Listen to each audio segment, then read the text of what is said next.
In 1348, a plague known as the Black Death swept through Europe, claiming over 75 million lives within just 5 years. The air was thick with the stench of rotting flesh in the crowded medieval quarters, and whispers of desperate remedies filled the night. What if one of those cures was made from human excrement steeped in wine? And what if that remedy actually worked for some, reducing fever and hastening recovery? If you're listening to this to fall asleep, that's exactly why I make these. Drop a comment and tell me where you are and what time it is. I read every single one. The silence between the whispers of hope and despair offered a momentary reprieve before the next chapter unfolded.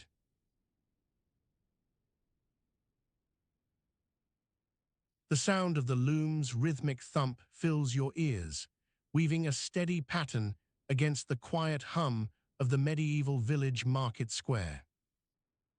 The air is thick with the scent of fresh bread and something slightly more. Medicinal, a hint of herbs that you can almost taste on your tongue. You pause beside an old wooden stall where leeches are for sale, their slimy bodies packed in baskets lined with straw.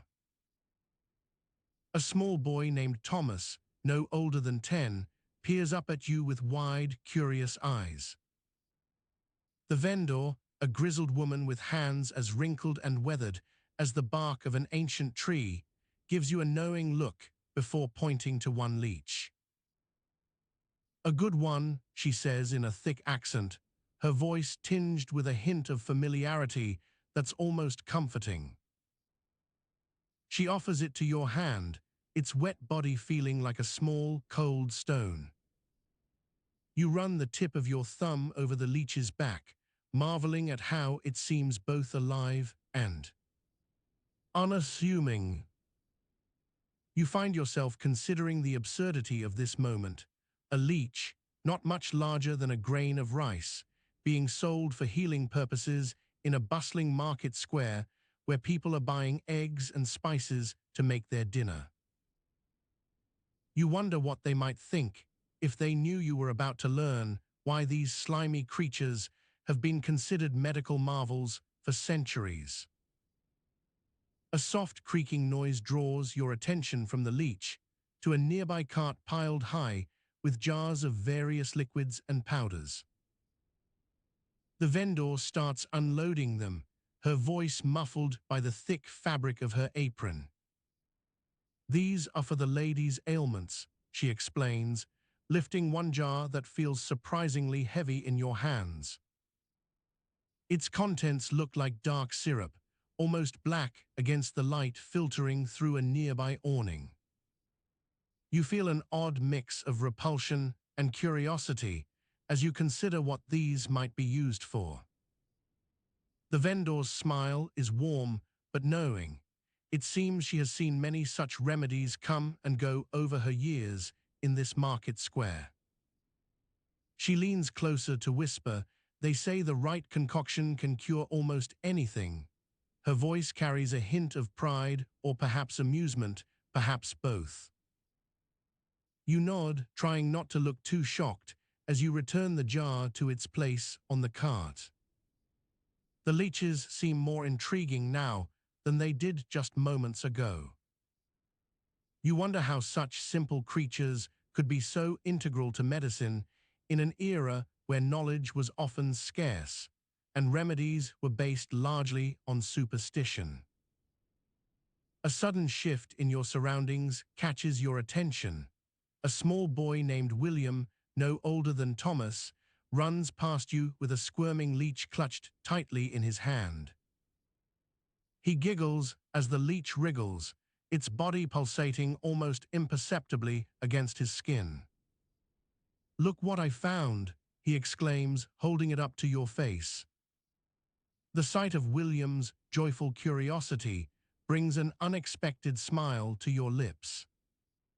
You watch him for a moment before gently taking the leech from his hand and placing it back in the basket with the others. His enthusiasm is infectious. You can't help but feel a connection to this boy who seems so full of life despite living in such a world. The vendor notices William's excitement and chuckles softly. "Well, there's always someone willing to try something new," she says, her voice warm and encouraging. She reaches for another leech and places it gently into the basket beside his. "Maybe you'll find your calling here one day." William grins widely, his cheeks puffing out slightly as he sniffs at the air before nodding eagerly. He turns to leave with a final wave of his hand, leaving behind only the faintest echo of his laughter. The vendor's words linger in your mind, a reminder that even in this place where leeches and mysterious potions are commonplace, there is still room for wonder and potential. You look down at the basket filled with these slimy creatures, feeling a mix of revulsion and fascination. The weight of their small, cold bodies presses against your palm as you consider what they might be capable of. You can't help but think about the stories people tell around the fire at night, stories of miraculous recoveries achieved through the unlikely use of leeches. You wonder if any of these tales are true or merely fanciful, and whether there's more to learn from these simple creatures than meets the eye. As you delve into your research, a mixture of curiosity and skepticism guides your path through the cluttered stacks of medical journals, ancient manuscripts, and dusty books in the library's archives. The room is dimly lit by flickering candlelight that casts long shadows on the walls, enhancing an atmosphere of intrigue. Your eyes are drawn to one particular section hidden behind a thick layer of dust, a chapter titled "Miraculous Recoveries Through Leeches, a Historical Perspective." The first page you read begins with a vivid description of a patient named Johannes, who had lain bedridden for months due to debilitating pain from an inflamed leg. Desperate and in search of any hope, he sought the advice of a local physician who recommended a treatment involving leeches, a method that was both ancient and largely dismissed by his skeptical contemporaries. The physician applied 24 leeches to Johannes' swollen limb, and within hours, the patient noticed an alarming yet promising phenomenon. Blood began to seep from the puncture sites. The pain subsided gradually as the leeches fed on the excess fluid, reducing inflammation. After several sessions over a few weeks, Johannes made a remarkable recovery. This anecdote is just one of countless similar stories that have been recorded throughout history. As you continue reading, more tales unfold, patients suffering from migraines who found temporary relief after bloodletting with leeches, individuals with life-threatening conditions whose survival was attributed to the application of these tiny creatures. Intrigued by such claims, you decide to explore further into modern medical literature and clinical studies. A recent meta-analysis published in The Lancet offers compelling evidence that leech therapy can indeed be effective for certain conditions. For instance, it highlights its use in treating chronic wounds and postoperative complications due to its anticoagulant properties, which promote blood flow and prevent the formation of harmful clots. Further, you come across a study from 2014 where researchers at University College London compared traditional surgical techniques with those using leech therapy for treating patients with severe diabetic foot ulcers. The results were striking. Not only did the leeches accelerate healing by breaking down dead tissue and promoting new blood vessel growth, but they also reduced pain levels significantly. As you piece together these findings, a complex narrative begins to emerge. Leeches are far more than mere parasites. They possess an array of biological mechanisms that can aid in human health beyond what was initially perceived centuries ago. The medicinal properties stem from their saliva, which contains over 100 bioactive compounds, including anticoagulants, anti-inflammatory agents, and tissue regenerators. This discovery brings to mind the story you heard earlier about a patient named Clara who had undergone multiple failed surgeries for a persistent infection in her leg. Her doctor decided to use leech therapy as a last resort, and within days of starting treatment, she noticed an improvement that had eluded conventional medicine. By the time of your research, Clara was fully recovered and even volunteered to share her story at medical conferences. Your thoughts drift back to those nighttime fireside tales. Now, instead of dismissing them outright, you find yourself considering the possibility that some of these stories might indeed hold a grain of truth within their fantastical narratives. The leech's curative power may not lie in mere coincidence or divine intervention, but rather in their unique biological capabilities. As dawn breaks outside your window, casting light into the room and signaling the end of another night study session, you are left with more questions than answers. What other simple creatures hold untapped potential waiting to be discovered? How many more historical cures have been lost to time or relegated to obscurity due to outdated beliefs? Determined to uncover these mysteries further, you gather your notes and prepare for a new day of research, eager to delve deeper into the fascinating world of medieval medicine and its surprising successes. With a renewed sense of purpose, you step into the bustling market square early in the morning, your mind already racing with questions and theories. The air is crisp, carrying the scent of fresh bread from the baker's oven and the distant sound of a blacksmith hammering metal, an echo of medieval craftsmanship that transports you back to centuries past. Your first stop is the herb seller's stall, where you purchase several dried leeches, their bodies coiled in protective jars. These creatures are small, barely visible without a careful eye, but they carry within them secrets of healing that have eluded modern medicine for centuries. You remember reading about their use during your late-night studies, how they were applied to various ailments from headaches to broken bones. As you walk through the market, the crowd thickens with vendors selling everything from fresh vegetables to handmade pottery. Despite the noise and commotion, a sense of anticipation builds within you as you think about the potential uses for leeches in treating a wide range of conditions. You imagine them attached to a patient's body, extracting toxins or blood to aid recovery, a method that seems both primitive and effective. Your next destination is the library where, with permission from the head librarian, you peruse ancient texts on medicine and alchemy. The books are musty-smelling relics of bygone eras, their pages yellowed and brittle under your careful touch. You search through countless volumes until you find a section dedicated to leeches in medieval medical practice. The text describes how these creatures were used not just for bloodletting, but also as a form of detoxification. It mentions that leeches could be applied to wounds, fevers, and even mental illnesses like melancholy or mania.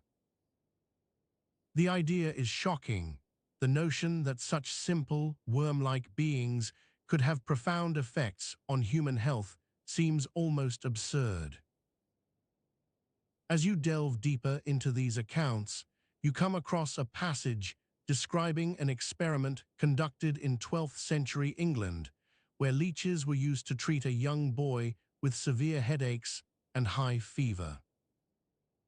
The account details how the leeches, carefully placed along specific meridians on the child's body, gradually reduced his symptoms until he was able to walk without pain or dizziness. This discovery piques your interest further. You wonder about the science behind such practices. Perhaps there is something in their saliva that can combat inflammation or even sepsis. You decide to research more deeply into the chemical composition of leeches, hoping to uncover any scientific basis for these ancient cures. Returning home late that afternoon, you spend hours poring over notes and sketches from your travels through the market and library. Your mind swirls with theories. Perhaps there is a way to harness the medicinal properties of leech saliva without relying on the creatures themselves. Perhaps advancements in modern medicine could offer new insights into these medieval practices. The next morning finds you once again at the market, this time seeking out a local apothecary known for his unconventional methods. You explain your interest in leeches and their use in treating various ailments. The apothecary listens intently before nodding thoughtfully. "Ah, yes," he says, "I have heard of these creatures being ground into powders or even infused with oils to be used as treatments." He hands you a small vial containing what looks like a reddish-brown liquid. "This is an extract made from leeches," he explains. "It has proven effective in reducing inflammation and promoting healing." Your mind races, combining the apothecary's knowledge with your own research. You realize that understanding these ancient practices could lead to groundbreaking new treatments for modern ailments. As you prepare to leave, the apothecary adds, "Be careful though, young scholar. Knowledge can be dangerous if misused." These leeches are not just tools, but a part of our complex history. Your journey into the world of medieval medicine has only just begun, and as you step back out into the crisp morning air, you feel both exhilarated by the possibilities ahead and cautious about the responsibilities that come with uncovering such ancient secrets. Determined to learn more, you vow to continue your research, eager to unravel the mysteries behind these unlikely yet effective medieval cures. The weight of the parchment crinkles under your fingertips as you hold it against the flickering candlelight. The air smells faintly of smoke and something else, a mix that hints at old herbs drying in some distant corner of the room. You can feel the rough texture of the paper, each crease and fold telling stories long since forgotten, but now beckoning to be told. In this small study within your cozy home, you are surrounded by books, stacks upon stacks of them, their leather spines worn smooth over time. The scent of aged parchment fills the air, mingling with a faint aroma from the stew simmering in the hearth's warmth below. You inhale deeply, letting the familiar smells ground you before diving into the unknown. The candle casts long shadows across the walls as you begin your research once more. Your fingers trace over the words on the parchment, each one holding potential answers to questions that have nagged at you for days. Why did people believe in these cures? What was it about their ingredients or methods that made them work? As you settle deeper into your chair, a sense of determination washes over you. You feel a slight ache in your back from the day's exertions, but push through it, focusing instead on the promise of discovery ahead. What if those who concocted these remedies truly believed they worked? The history books are full of tales of quacks and charlatans, yet there must have been more to their stories than mere fraud. What if, in trying to understand this past world, you could also find some truth or wisdom for the present? Your eyes scan the parchment again, each line bringing you closer to a revelation. The remedy involves something surprising, Nightingale's song. You had dismissed it at first as absurd, but here it is laid out plainly. Mix the nightingale's notes with honey and apply them externally. You shiver slightly in the chill of the study, the draft from an open window sending chills down your spine. The temperature drops a notch, drawing you back to the parchment before you can lose yourself too far into speculation. What if? What if the nightingale's song held some biological truth? Could it be that the frequency or composition of their songs had medicinal properties unknown in modern times? The thought is both exhilarating and unsettling. How many other cures might have been based on similar misunderstandings? You pick up a quill, dipping it into an inkwell that has already run dry. The ink stains your fingers as you begin to jot down notes of your own. Each word feels heavy in your hand, the tip scratching against the parchment with purpose. The fire crackles softly below, sending sparks dancing across the ceiling beams above. You can hear the distant creaking of a rat somewhere within the walls, another familiar noise that keeps the world outside at bay for now. The sound is comforting in its mundanity, something you know and understand in your daily life. What if? What if the nightingale's song held some form of vibration or frequency that benefited certain ailments? It sounds far-fetched, but how many remedies were dismissed as superstitious nonsense simply because they lacked a scientific explanation at the time? You push back from the table, stretching and feeling the muscles in your neck protest. The day has been long, hours spent poring over texts, trying to make sense of things that seemed irrational on their surface. Yet here you are, finding yourself drawn into this rabbit hole. The weight of the books feels heavy as they shift slightly with each movement. Their pages yellowed and brittle beneath your fingers, each one a fragment of history waiting to be pieced together. The air grows cooler as night deepens outside, but inside the warmth of candlelight keeps you company. What if? What if these remedies worked because people believed in them? The power of placebo is well documented now, yet back then it was something more, perhaps a shared belief that gave rise to genuine healing. Could it be that some cures were not just about ingredients, but the faith and intent behind their preparation? You run your hand along one of the leather-bound books, feeling its warmth against your skin. The title is worn down from years of use, barely legible now, A Guide to Unlikely Remedies. A smile tugs at the corners of your mouth as you realize how apt a name it truly was. The candlelight casts an ethereal glow over everything in the room, turning ordinary objects into something magical. The shadows dance playfully across the walls, almost like whispers urging you onward. You feel a surge of excitement. There's so much more to discover here. What if?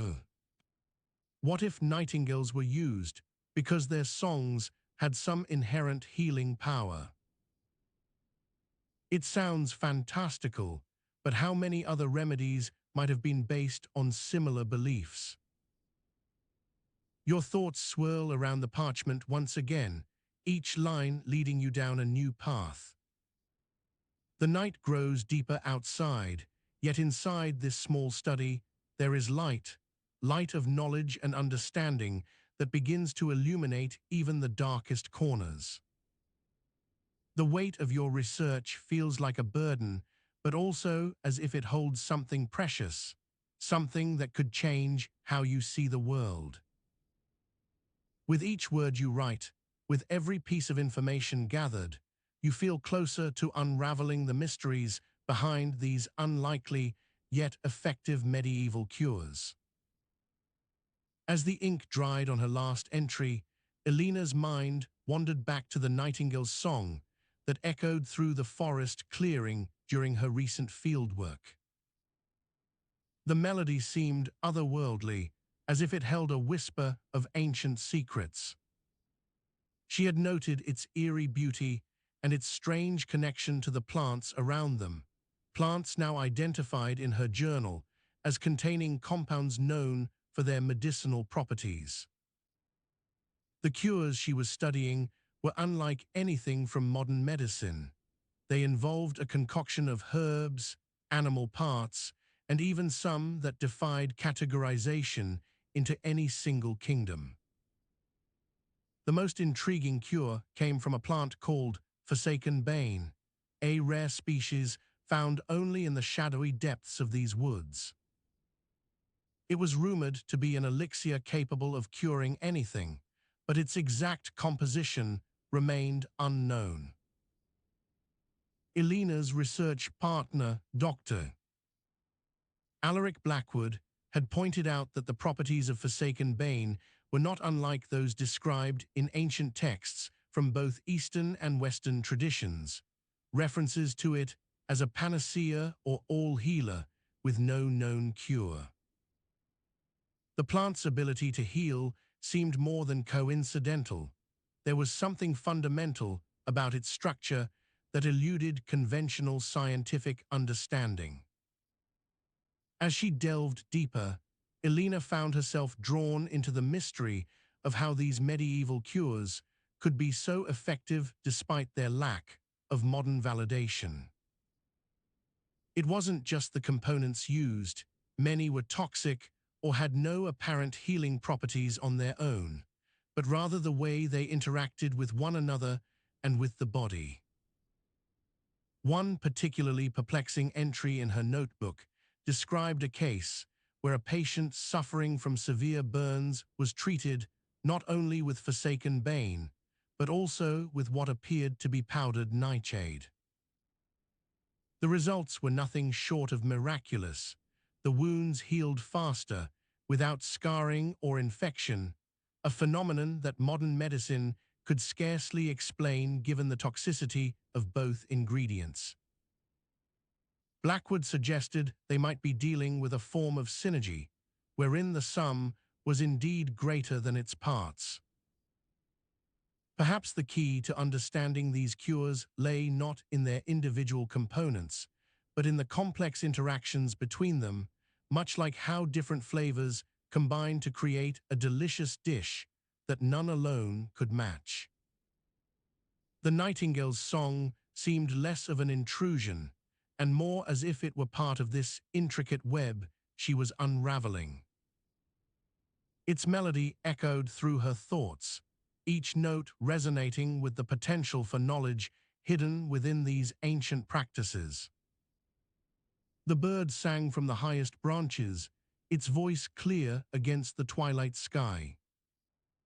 Elena realized that the real challenge lay not in disproving or validating these cures, but in understanding their mechanisms of action. She felt a sense of urgency mixed with excitement. There was so much more to uncover and explore. Perhaps this Nightingale held clues, symbols perhaps, that would guide her toward answers she had yet to discover.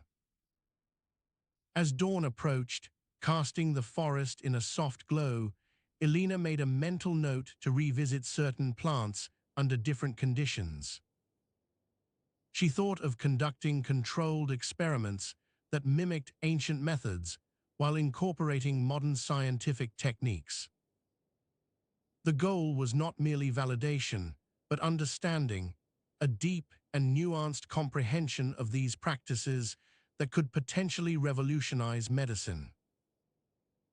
With renewed vigor, she packed her supplies for the day's work, ready to face whatever mysteries lay ahead with an open mind and a heart full of curiosity. For Elena, every step forward felt like peeling back another layer of history, revealing truths both profound and unsettling about our relationship with nature and health. In this quest, the Nightingale's song was more than just a soundtrack. It became her guide, a silent ally in the search for knowledge hidden within time itself.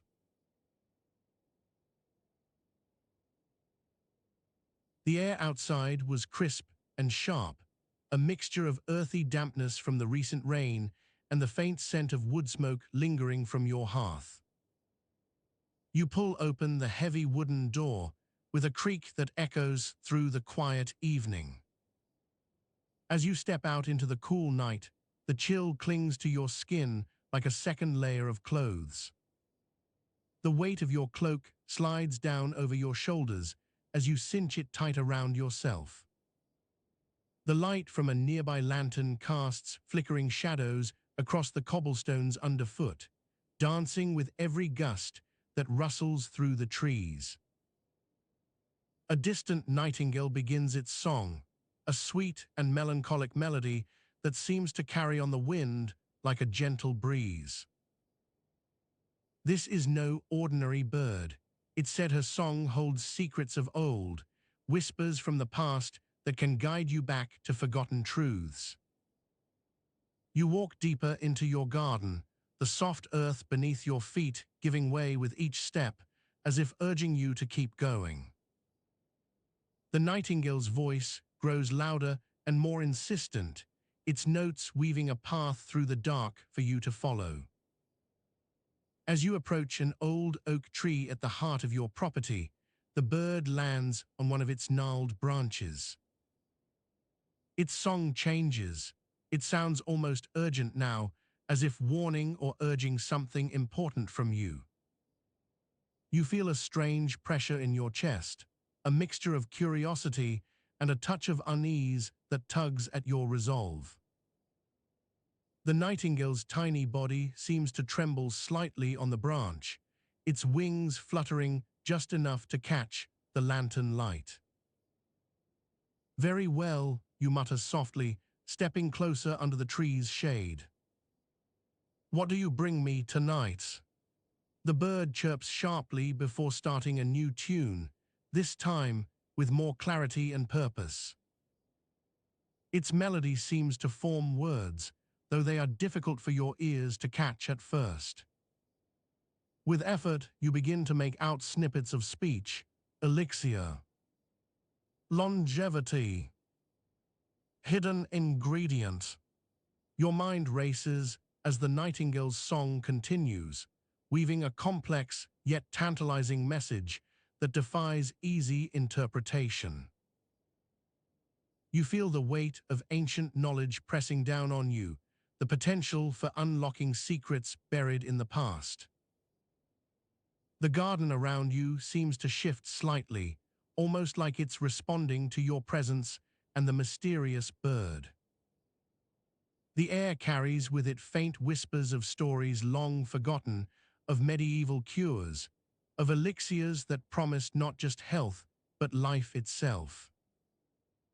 Each word from the nightingale adds layers to a narrative you can only begin to piece together. As you stand there under the oak tree, bathed in the dim light and surrounded by your garden's secrets, the nightingale's song finally fades into silence. You are left with the weight of its message hanging heavy in the air, a hidden ingredient for longevity that lies somewhere within these ancient texts and forgotten practices. You take a deep breath, letting out a slow exhale as you begin to walk back towards your house. The garden path underfoot is now illuminated by the light from inside, casting shadows that seem almost alive as they dance along with each step. As you reach for the door handle, you can't help but wonder what this hidden ingredient might be and where in all these old books it could possibly lie. The Nightingale's song has brought more than just a question. It has sparked an adventurous spirit within you, a desire to uncover truths that have been buried by time. But first, there is warmth and comfort to seek inside your own home after such an intriguing journey into the unknown. With a deep yawn and a stretch, you finally make your way back to bed. The Nightingale's song seems to linger in the air as you pull the blankets closer around yourself, trying to chase away any lingering thoughts of adventure. But even as you close your eyes, a new curiosity begins to take root, a desire to understand more about these mysterious and seemingly magical cures that have been whispered through the ages. You awake early the next morning with a renewed sense of purpose. The sun's first rays stream in through the window, casting a warm golden light across the room. Your mind is already racing, but you know the first step must be to find your grandmother. She has always been your go-to for answers, especially when it comes to old remedies and family history. You slip on a robe and gather the few items necessary, some parchment paper, ink, and a quill pen. The house feels unusually quiet, without the usual morning bustle of servants or other guests. As you make your way down the long hallways, the silence seems almost oppressive, broken only by the distant sounds of birds chirping from the gardens outside. Reaching her door, you knock gently but firmly, ensuring she is awake and ready to speak with you about this new quest. The door opens slowly, revealing a figure swathed in an intricately embroidered robe, eyes half closed as if just waking up. "Good morning, my dear," your grandmother greets you warmly, her voice soft yet carrying an undercurrent of wisdom that has been passed down through generations. "What brings you to me on this fine morn?" You explain the night's events and your newfound fascination with these mysterious cures. You tell her about the Nightingale's song and how it spoke of a hidden recipe for longevity, a promise of eternal life, if only one could discover its true meaning. Your grandmother's eyes light up at this, and she nods slowly as you continue to pour out all that has been on your mind since returning home late last night. "Well," she begins, her tone serious but not unkind, "there are many old texts hidden away in our family archives, filled with recipes for longevity and health, some of which are quite unconventional by modern standards." She leads you to a small study room at the end of the hallway, where books line every shelf, their spines dusted with age. Among them is a large leather-bound tome that seems particularly ancient and worn. "This," she says, pointing to a specific section marked in red ink, "is one such text. It's an old recipe for what they call the elixir of life. The ingredients are rather peculiar." She opens the book, revealing pages filled with strange diagrams and notes written in faded script. The first ingredient listed is something you never suspected, a mixture of earthworms, crushed snails, and fresh cow's milk. "Earthworms?" you ask, incredulous. "Yes," she confirms, "alongside these other ingredients like blood from the left side of a black cat, dew collected at midnight during a full moon, and an entire egg laid by a hen that has seen 3 moons since hatching. You can hardly believe your ears. How do you know this worked, you ask? Because, she explains with a wry smile, my mother once used it to cure a fever in one of our village's children when modern medicine was unavailable. The child recovered quickly and stayed healthy for many years afterward. It may seem absurd now, but there are times in history where such remedies were the only hope. Together, you delve deeper into this ancient text, trying to piece together its cryptic instructions and understand how these seemingly disgusting ingredients might have worked. Your grandmother points out that each ingredient served a specific purpose, perhaps as a means of strengthening the body's defenses against disease or illness. As you work through the recipe with her, you can't help but feel both intrigued and slightly queasy. Yet there is something compelling about uncovering these hidden truths, especially when they offer insights into how people once understood their own bodies and diseases. Your grandmother suggests that perhaps the true value lies not in replicating every detail of this ancient remedy, but in understanding its principles, how certain substances can interact with the human body to promote healing. She reminds you that while much has changed since then, there is still a lot we don't understand about medicine and health. Perhaps, she says gently, this adventure into the past will teach us something valuable for our future.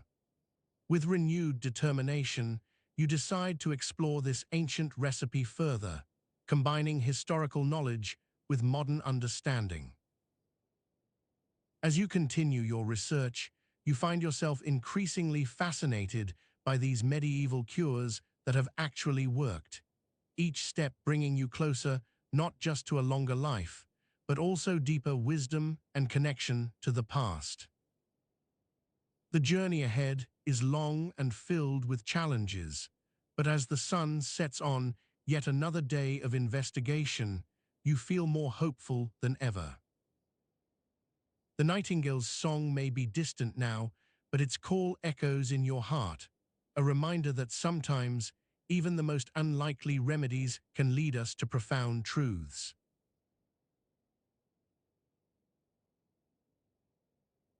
The weight of a leather-bound book presses into your hands, its scent, a mix of aged parchment and faintly medicinal herbs, wafting up to greet you.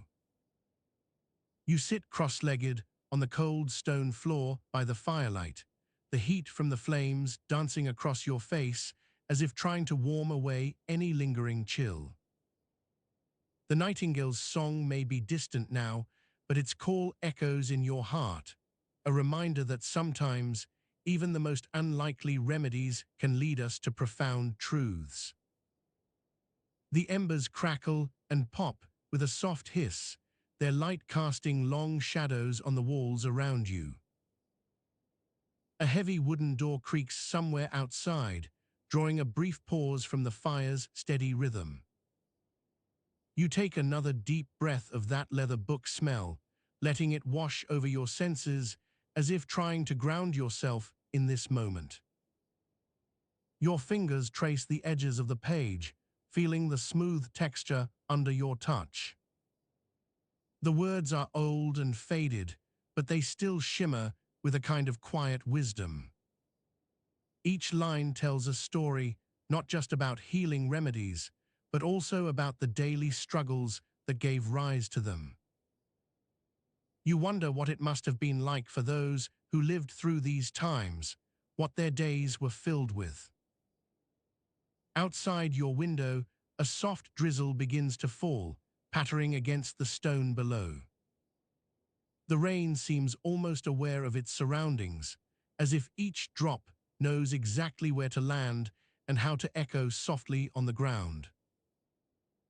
Inside this cozy nook by the fire, you feel a small sense of security, like being wrapped in a warm blanket after a long day.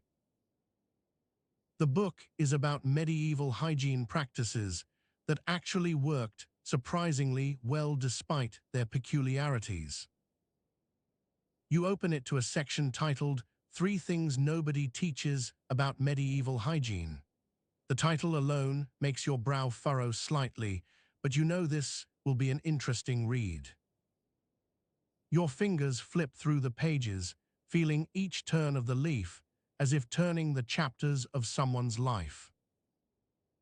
You pause on a page that describes how medieval people used urine in their daily routines. It wasn't just for the obvious reasons, it was also part of skin care and cleaning practices. The thought is almost shocking, but then you recall the practicality of such an approach. Urine contains natural acids which can be quite effective at removing dirt and grime, even if it doesn't sound very pleasant to use. A small smile tugs at your lips as you imagine how amused people might find this today. You flip a few more pages, finding notes about the medicinal properties of mud baths. These weren't just for aesthetic reasons, they were believed to have therapeutic effects on various ailments. The concept is somewhat absurd when considered through modern eyes, but perhaps it worked better than one might think. You notice that each section begins with a personal anecdote or historical context, almost like stepping into someone's daily life. For instance, the urine page starts by describing how a medieval housewife would save her morning pee in a jar to use throughout the day for household tasks, before finally depositing it at night, along with other refuse. Your fingers trace over these lines, feeling the texture of history under your skin. You can almost see the woman walking through her home, collecting jars filled with yellow liquid from various corners, kitchen sinks, chamber pots, and even buckets used by guests. The act seems so mundane, yet it was a critical part of daily life. Outside, the rain has turned into a steady patter, filling the silence between your thoughts. You hear the distant sound of a church bell tolling at intervals, perhaps marking the passage of time in this medieval world where clocks were not as common or precise. The rhythm is soothing, almost like a lullaby for your mind. Your eyes move to another section, discussing how people used natural plants and herbs for cleansing purposes.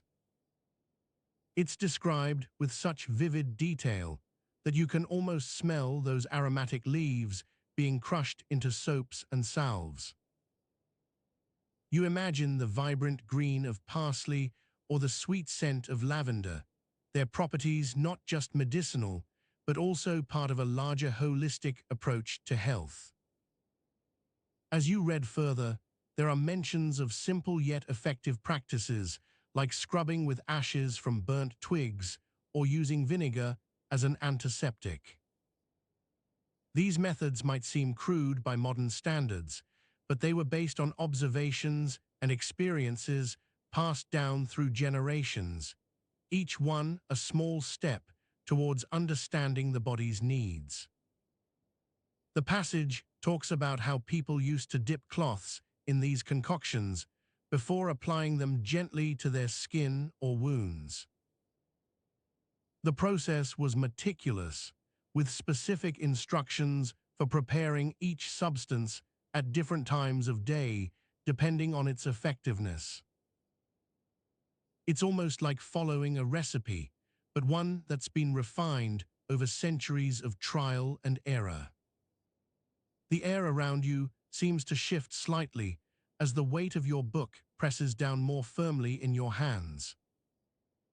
The firelight flickers, casting long shadows across the pages before them. You can feel their rough edges against your fingertips, each one a reminder of the hard work that went into creating this knowledge. You flip another page and find detailed instructions for making homemade toothpaste from ingredients like powdered burnt alum mixed with crushed mint leaves.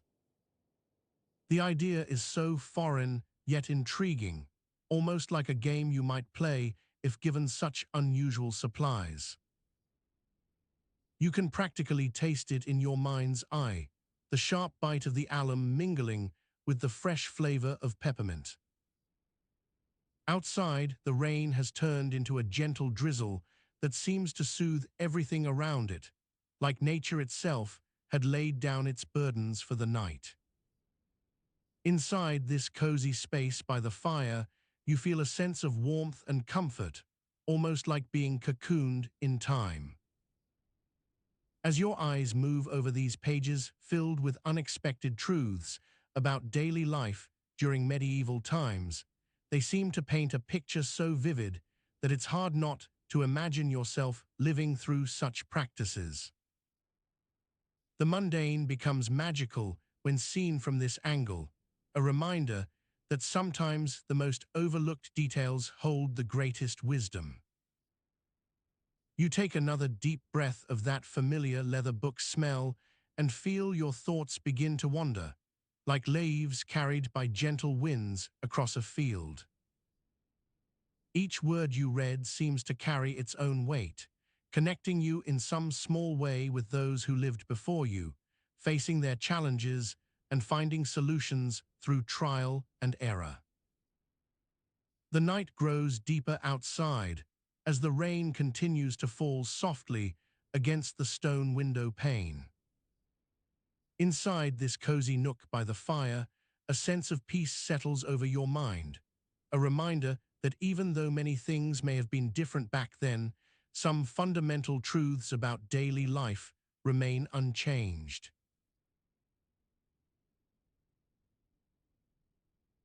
The first thing you notice upon waking from your slumber is not a distant song or even the rising sun, but rather the lingering scent of aged parchment and the soft creaking of wooden beams as your bed shifts beneath your weight. You stretch slowly, feeling the cool morning air seep into the small crevices between your fingers. The room is still mostly dark, save for slivers of moonlight filtering through the narrow window panes, casting long shadows across the floor. You reach out to grasp a nearby object, perhaps a heavy wooden candlestick holder that feels reassuringly solid in your hand. As you hold it closer, the texture is slightly rough under your fingers, worn smooth by years of handling. You breathe in deeply, taking in not just its scent, but the layers of history that cling like dust to every surface. The nightingale's song may be distant now, but its call echoes in your heart, a reminder that sometimes even the most unlikely remedies can lead us to profound truths. As you sit up and feel the weight of exhaustion lift from your body, you wonder how this small, seemingly insignificant object could hold such a significant memory. The candlestick holder is not just any old piece of furniture. It has seen centuries pass under its watchful gaze.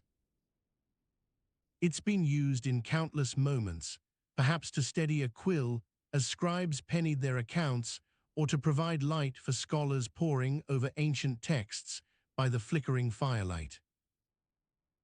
Each time someone grasped this holder, they felt not just warmth, but also the burden of the past that clung so tightly.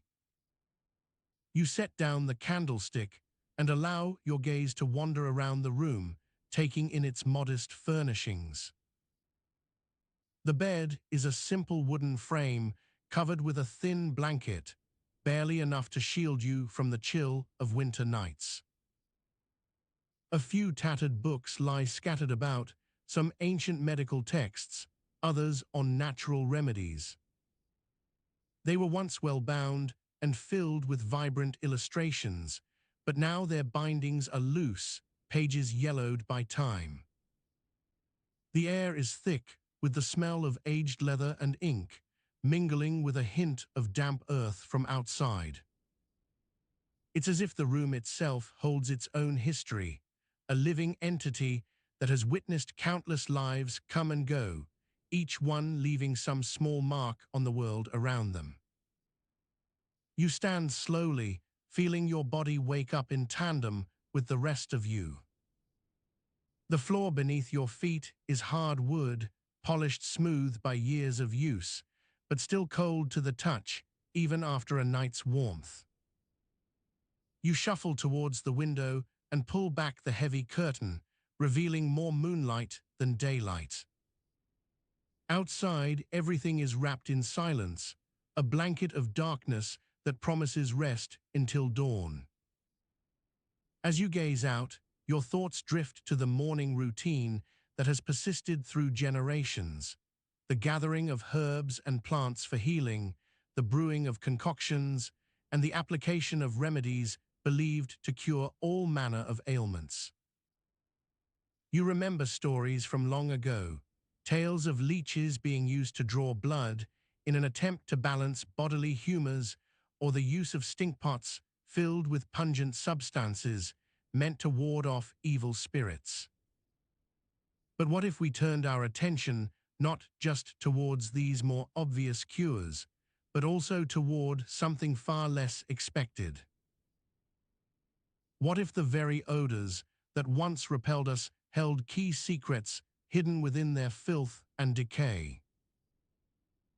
You recall how, in medieval times, many believed that certain smells could either heal or harm.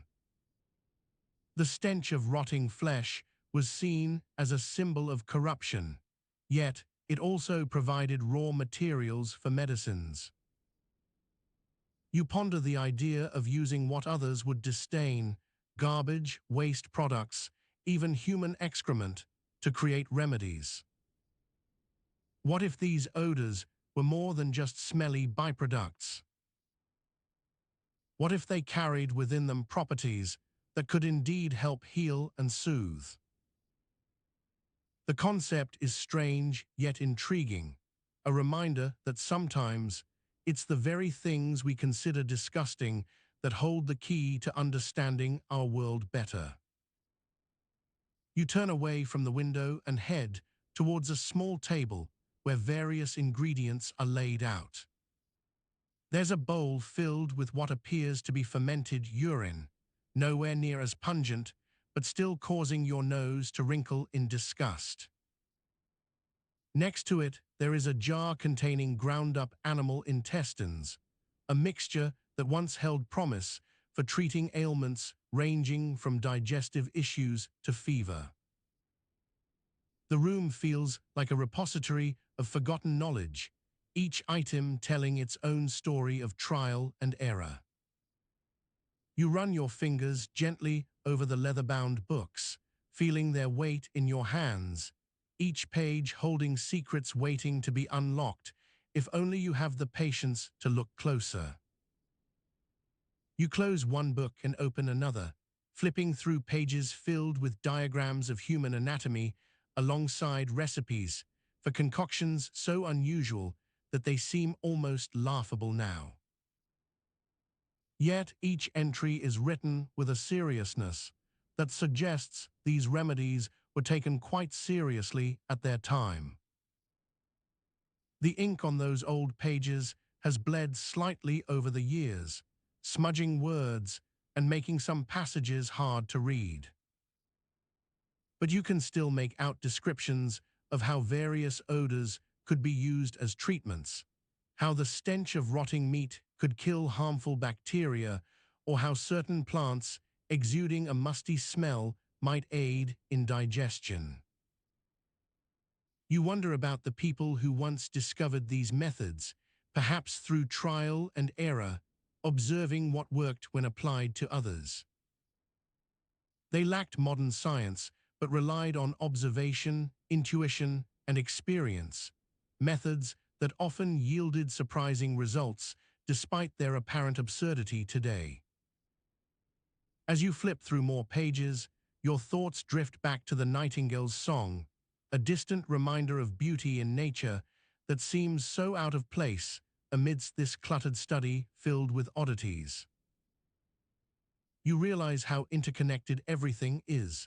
The seemingly random collection of books and remedies somehow forming a narrative arc of human ingenuity and perseverance. You close the book gently, feeling its weight as you put it aside. The air around you feels heavy with history, every molecule carrying tales from centuries past. It's not just about the remedies themselves, but also the stories behind them, the triumphs and failures that shaped our understanding of medicine over time. As dawn begins to break outside your window, casting a warm golden hue across the room, you feel a sense of peace wash over you. The weight in your hands is comforting, a tangible link back through time to those who once walked this path before you. You realize how much can be learned from embracing the unexpected and challenging conventional wisdom. You stand up fully now, stretching as if waking after a long slumber. The room feels different somehow, filled with potential rather than just old knowledge waiting to be rediscovered. As you step towards the door, ready to continue exploring these forgotten remedies, you catch one last whiff of aged parchment and ink, a silent testament to all that came before. The nightingale's song may still echo softly outside your window, a gentle reminder of beauty hidden within even the darkest corners of history. As you step out into the cool night air, the scent of aged parchment and ink lingers in your nostrils like a long-forgotten memory. The moon casts an eerie glow over the cobbled street outside, illuminating the shadowy figures that dart across its surface. A sudden gust of wind whispers through the open window, carrying with it the distant sound of the nightingale's song, which seems to grow louder and more insistent with each passing moment. You find yourself drawn towards a small, dimly lit apothecary shop at the end of your alleyway. The door creaks softly as you push it open, revealing shelves lined with jars filled with what appear to be various concoctions, some bubbling gently in their glass containers. The air is thick with the scent of herbs and a tangy aroma that seems almost familiar, if slightly unsettling. "Good evening," says an elderly woman from behind one of the counters, her voice gentle but firm as she glances up at you over the rim of her spectacles. "What brings you to my shop so late?" Your eyes flicker towards the jars on display. Some contain what look like crushed leaves and flowers. Others are filled with a murky liquid that seems almost alive in its movement within the glass. As your gaze meets hers, she picks up one jar and lifts it closer to her nose, inhaling deeply before nodding approvingly. "Ah, the smell of lavender," she says softly. "A delightful scent, indeed, though I must admit it's not what you might expect for a curative remedy." Your curiosity is piqued as you realize that this shop specializes in remedies whose odors are just as crucial to their effectiveness as any other ingredient. "Can these scents really make such an impact?" you ask, your voice barely more than a whisper. "Many of the medicines I've encountered have been repulsive." She nods sagely, her eyes twinkling with wisdom and experience. "Indeed," she confirms gently. "Medicine is often about not just what you take, but how it makes one feel as well.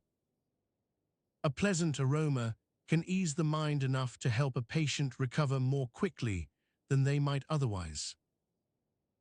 And some substances work best when their scent complements or contrasts with another, enhancing its overall effect." You begin to explore further, dipping your fingers into various jars and inhaling deeply. Scent after scent brings forth memories long forgotten. The soothing warmth of eucalyptus during a bout of coughing, the sharp bite of wormwood that seemed almost magical in its ability to purge the body's ailments. A jar filled with what appears to be crushed garlic catches your attention, a pungent aroma you can't quite place, but which holds an inexplicable allure. "Tell me about this," you say, gesturing towards it. "It seems so potent." The apothecary laughs softly, her eyes crinkling at the corners as she reaches for a small leather-bound book sitting on one of the higher shelves. "This is garlic, my dear," she explains, flipping open to a section dedicated solely to its properties and uses. "In many instances, it's not just about the taste or texture, but the very scent that makes it so effective." She points out various recipes and descriptions detailing how the smell of garlic can be used in combination with other ingredients to create powerful remedies for ailments ranging from fever to infections. As you read on, a realization dawns upon you. Perhaps what has been most underestimated throughout history is not just the power of these cures themselves, but their ability to heal through more than mere chemical interactions. The very scents and odors associated with them play an integral role in both the patient's and healer's mindset. "Is there anything else I should know?" you ask, feeling a sense of wonder mixed with awe at the knowledge before you. The apothecary smiles warmly as she closes her book, tucking it back into its leather casing. "Yes," she says softly. "Remember that sometimes what seems disgusting on one level can be transformative on another. The key is understanding not just how to use these remedies, but also why they work, and in doing so, you'll find the true essence of their power." With those words echoing in your mind like a gentle reminder, you leave the apothecary shop feeling both enlightened and humbled by the mysteries that lie within the simplest of scents. The heavy weight of a wooden door creaks behind you as it closes with a soft thud, sealing off the bustling market from your quiet respite in a small study room. You are here to seek solace after an exhausting day spent among the chaos and pungent odors of medieval commerce, spices mingling with sweat, leather with ale, and now find yourself enveloped by the warmth of flickering candlelight, casting long shadows on walls adorned with parchment scrolls. Your fingers trace over a rough wooden desk as you settle in, its surface cool against your skin. The scent of aged leather and ink lingers like an old friend, comforting yet familiar. In front of you sits a thin vellum manuscript bound by thread, the cover embossed with strange symbols that seem to breathe under the candle's glow. You pick it up carefully, feeling the weight of centuries in your hands. As you open the pages, they whisper softly like distant memories, images and writings from days long past when the world seemed both more and less than what you know now. The script is old-fashioned, yet elegant, flowing in neat, looping letters that tell stories through words alone. Each line feels as if it has been etched into your mind, leaving a trail of thought behind. You run your fingers over the parchment, marveling at how knowledge was once carried on such fragile and seemingly insignificant sheets. The ink is dark, almost black, with occasional splashes of red that catch your eye, reminders perhaps of blood or passion or both.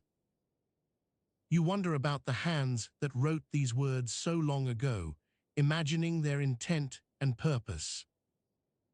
What if each mark left here was a fragment of wisdom passed down through generations? What if every sentence contained secrets waiting to be uncovered? As you read on, you begin to understand why this manuscript has been preserved for centuries. Its contents are not just words, but living relics of human ingenuity and perseverance. The text speaks of forgotten physicians whose names have faded from history books, yet whose remedies still hold a strange allure. You flip through the pages with growing interest, each one revealing more about these medieval healers and their extraordinary cures. One chapter describes an ointment made from crushed snails mixed with honey to treat deep wounds, a concept so absurd it makes you chuckle despite yourself. Another mentions using live worms to draw out toxins, an idea that borders on the grotesque but could very well be effective. The more you read, the clearer your understanding becomes. These were not quacks or charlatans, but men and women who had dedicated their lives to finding solutions where none seemed possible. They saw beyond the obvious into realms of possibility, crafting cures from what was available: garlic, onions, vinegar, even urine.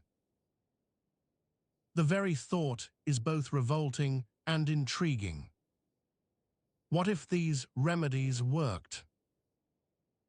What if someone, somewhere found relief using a concoction that modern science would deem utterly ridiculous? You can almost hear the laughter echoing through time as you imagine the faces of those who scoffed at such notions.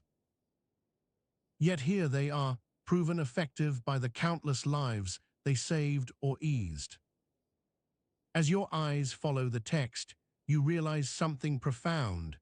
These physicians were not just healers, but also philosophers and dreamers. They approached their craft with a sense of wonder and curiosity that challenges contemporary skepticism. What if we too could see magic in mundane things? What if our own biases prevent us from discovering truths hidden right under our noses? The manuscript continues, detailing recipes for everything from snake bites to toothaches, each entry accompanied by drawings so crude they almost seem comical, yet strangely compelling. You can almost taste the herbs and feel their textures as you read descriptions of concoctions that sound like something out of a fairy tale. What if these cures were not just practical, but also symbolic? What if every ingredient held deeper meanings beyond its medicinal properties? Perhaps each remedy represented hope or resilience, symbols of humanity's enduring spirit in the face of adversity. The very act of compiling such knowledge suggests an unshakable belief that better days lay ahead. As you delve further, a particular passage catches your attention, a reference to a physician named Edwig who cured cases thought impossible by his contemporaries. His name rings familiar, yet nothing concrete comes to mind until the text mentions his most famous remedy, a mixture of crushed earthworms and crushed snail shells steeped in wine. You can almost taste the earthiness of the mixture as you imagine it being applied, its slimy texture perhaps not the most pleasant sensation. Yet somehow, this concoction healed where others had failed, a testament to Edwig's innovative thinking and relentless pursuit of knowledge. The more you read about his methods, the more intrigued you become by his boldness. What if we too could embrace such audacity in our own lives? What if every day was an opportunity to challenge conventional wisdom and seek out new possibilities? You can almost feel a spark ignite within, inspired not just by Edwig's remedies, but also by the spirit of curiosity he embodies.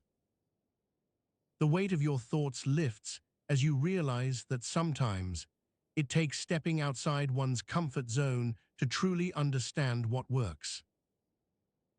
As night begins to deepen around you, casting longer shadows and dimming candlelight, a soft knock on the door startles you back into reality. You quickly fold the manuscript carefully, tucking it away before standing up slowly. The weight of your thoughts is replaced by the warmth of a familiar chair as you prepare for bed, ready perhaps to carry some of Edwig's spirit with you through the long hours ahead. The study door closes quietly behind you once more, sealing off another day and opening yet another chapter in this endless journey of discovery.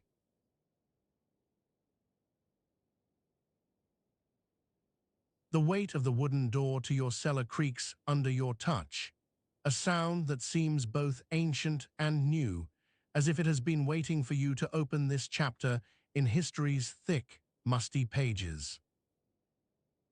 The air down here is cool, carrying with it an earthy scent of damp stone and decaying vegetation.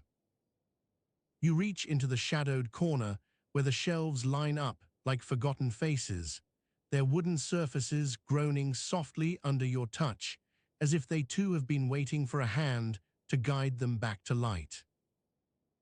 The dim light filtering down from above casts long, dancing shadows that play hide-and-seek with the cobwebs that cling stubbornly to every crevice. The floor beneath you is uneven and cold, like stepping into an old friend's embrace after years of absence. You gingerly set a lantern on one of the shelves, its flame flickering weakly, but adding just enough warmth to dispel some of the chill.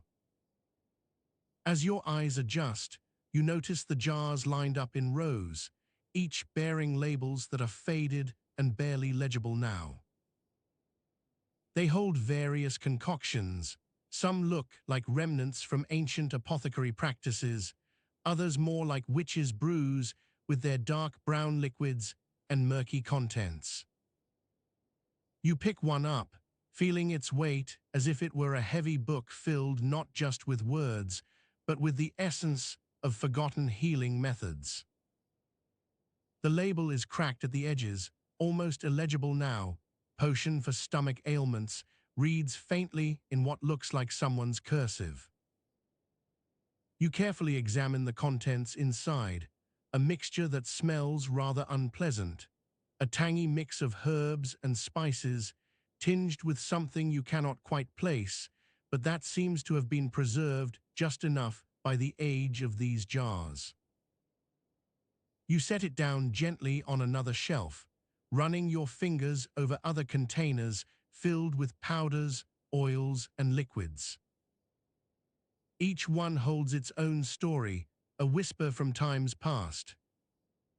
The air here is thick with nostalgia, as if you could almost taste the centuries that have passed in this forgotten underground space. Curiosity tugs at you like an old friend, urging you to explore further, but there's also a sense of trepidation, as if every jar might hold something dangerous or misunderstood. You continue your slow walk down the aisle, pausing occasionally to examine more closely what seems promising, perhaps some concoction for wounds or fevers. In one corner, a heavy leather-bound book lies open on an old table, its pages yellowed and cracked with age, but still holding secrets within their lines of ink. The title reads, "The Medieval Art of Healing," though the handwriting is so faded it's nearly illegible. You pick up this relic, feeling the weight of its history as you gently turn through its pages. Here someone has written in margins, notes that might unlock some forgotten truths or cures. One passage catches your eye: for burns and scalds, a poultice of rose petals and honey to be applied immediately. You run your fingers over the page, feeling the texture of aged paper beneath them as if it were telling you its own story. You find yourself lost in this labyrinth of past knowledge, each discovery bringing new questions. What other secrets might lie hidden here? How did people manage with these cures when modern medicine seems so far removed from their practices? As your eyes grow heavy and the shadows lengthen, the air around you feels heavier still, as if the centuries are pressing down on you. The sound of your own breathing becomes a comforting rhythm, soothing against the tension of discovery. You lean back slightly, feeling something soft under your feet, a loose stone that shifts just enough to reveal a small alcove. Inside this hidden nook, tucked away from prying eyes, lies another jar, this one sealed with wax and stamped with an elaborate seal.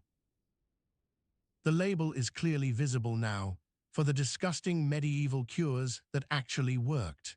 You reach for it carefully, pulling out the cork to reveal a thick, greenish liquid that seems almost alive. As you hold this concoction up to your eye, its murky depths seem to shimmer with secrets. The smell is pungent and powerful, something between fermented vegetables and something else entirely, difficult to define but unmistakably strong. You take a small sip, feeling the texture of the liquid as it slides down your throat like a warm embrace from long ago. The taste is bitter and earthy, almost medicinal in its potency. It coats your tongue with an unfamiliar flavor that makes you wince slightly, but also feels strangely invigorated. The sensation lingers as if carrying some ancient wisdom within it, knowledge passed through generations of healers before them. You set the jar back down on one of the shelves, feeling a sense of accomplishment mixed with curiosity about what more lies hidden in this dusty cellar. Each discovery feels like peeling away another layer from history's thick veneer, revealing truths that might surprise even you. As night draws closer and your eyelids grow heavier, you realize how much time has passed since you first entered the cellar. The lantern casts its light weakly now, barely enough to illuminate the space beyond it.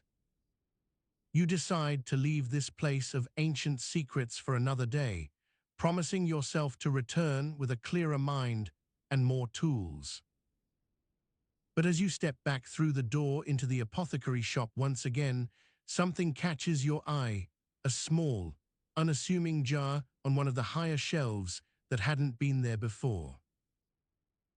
Its label is just visible in the flickering light.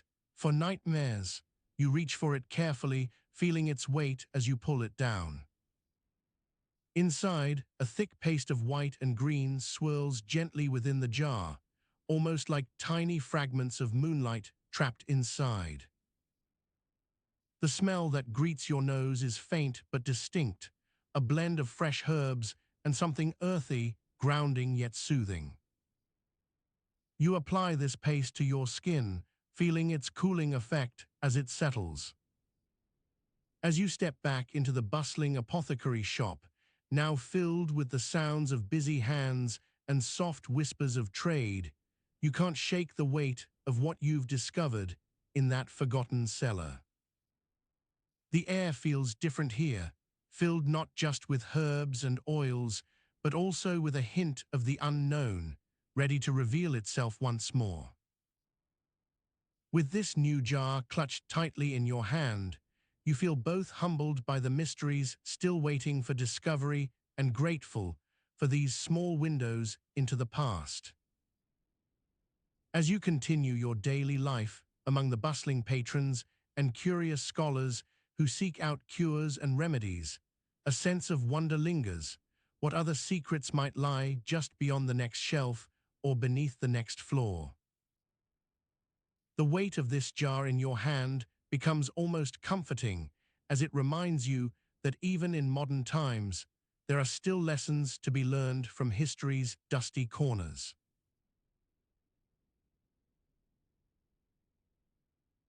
The weight of your leather satchel presses down on your arm as you walk through the narrow cobblestone streets of medieval Lyon. It seems to shift with each uneven step, a constant reminder that you carry more than just common remedies.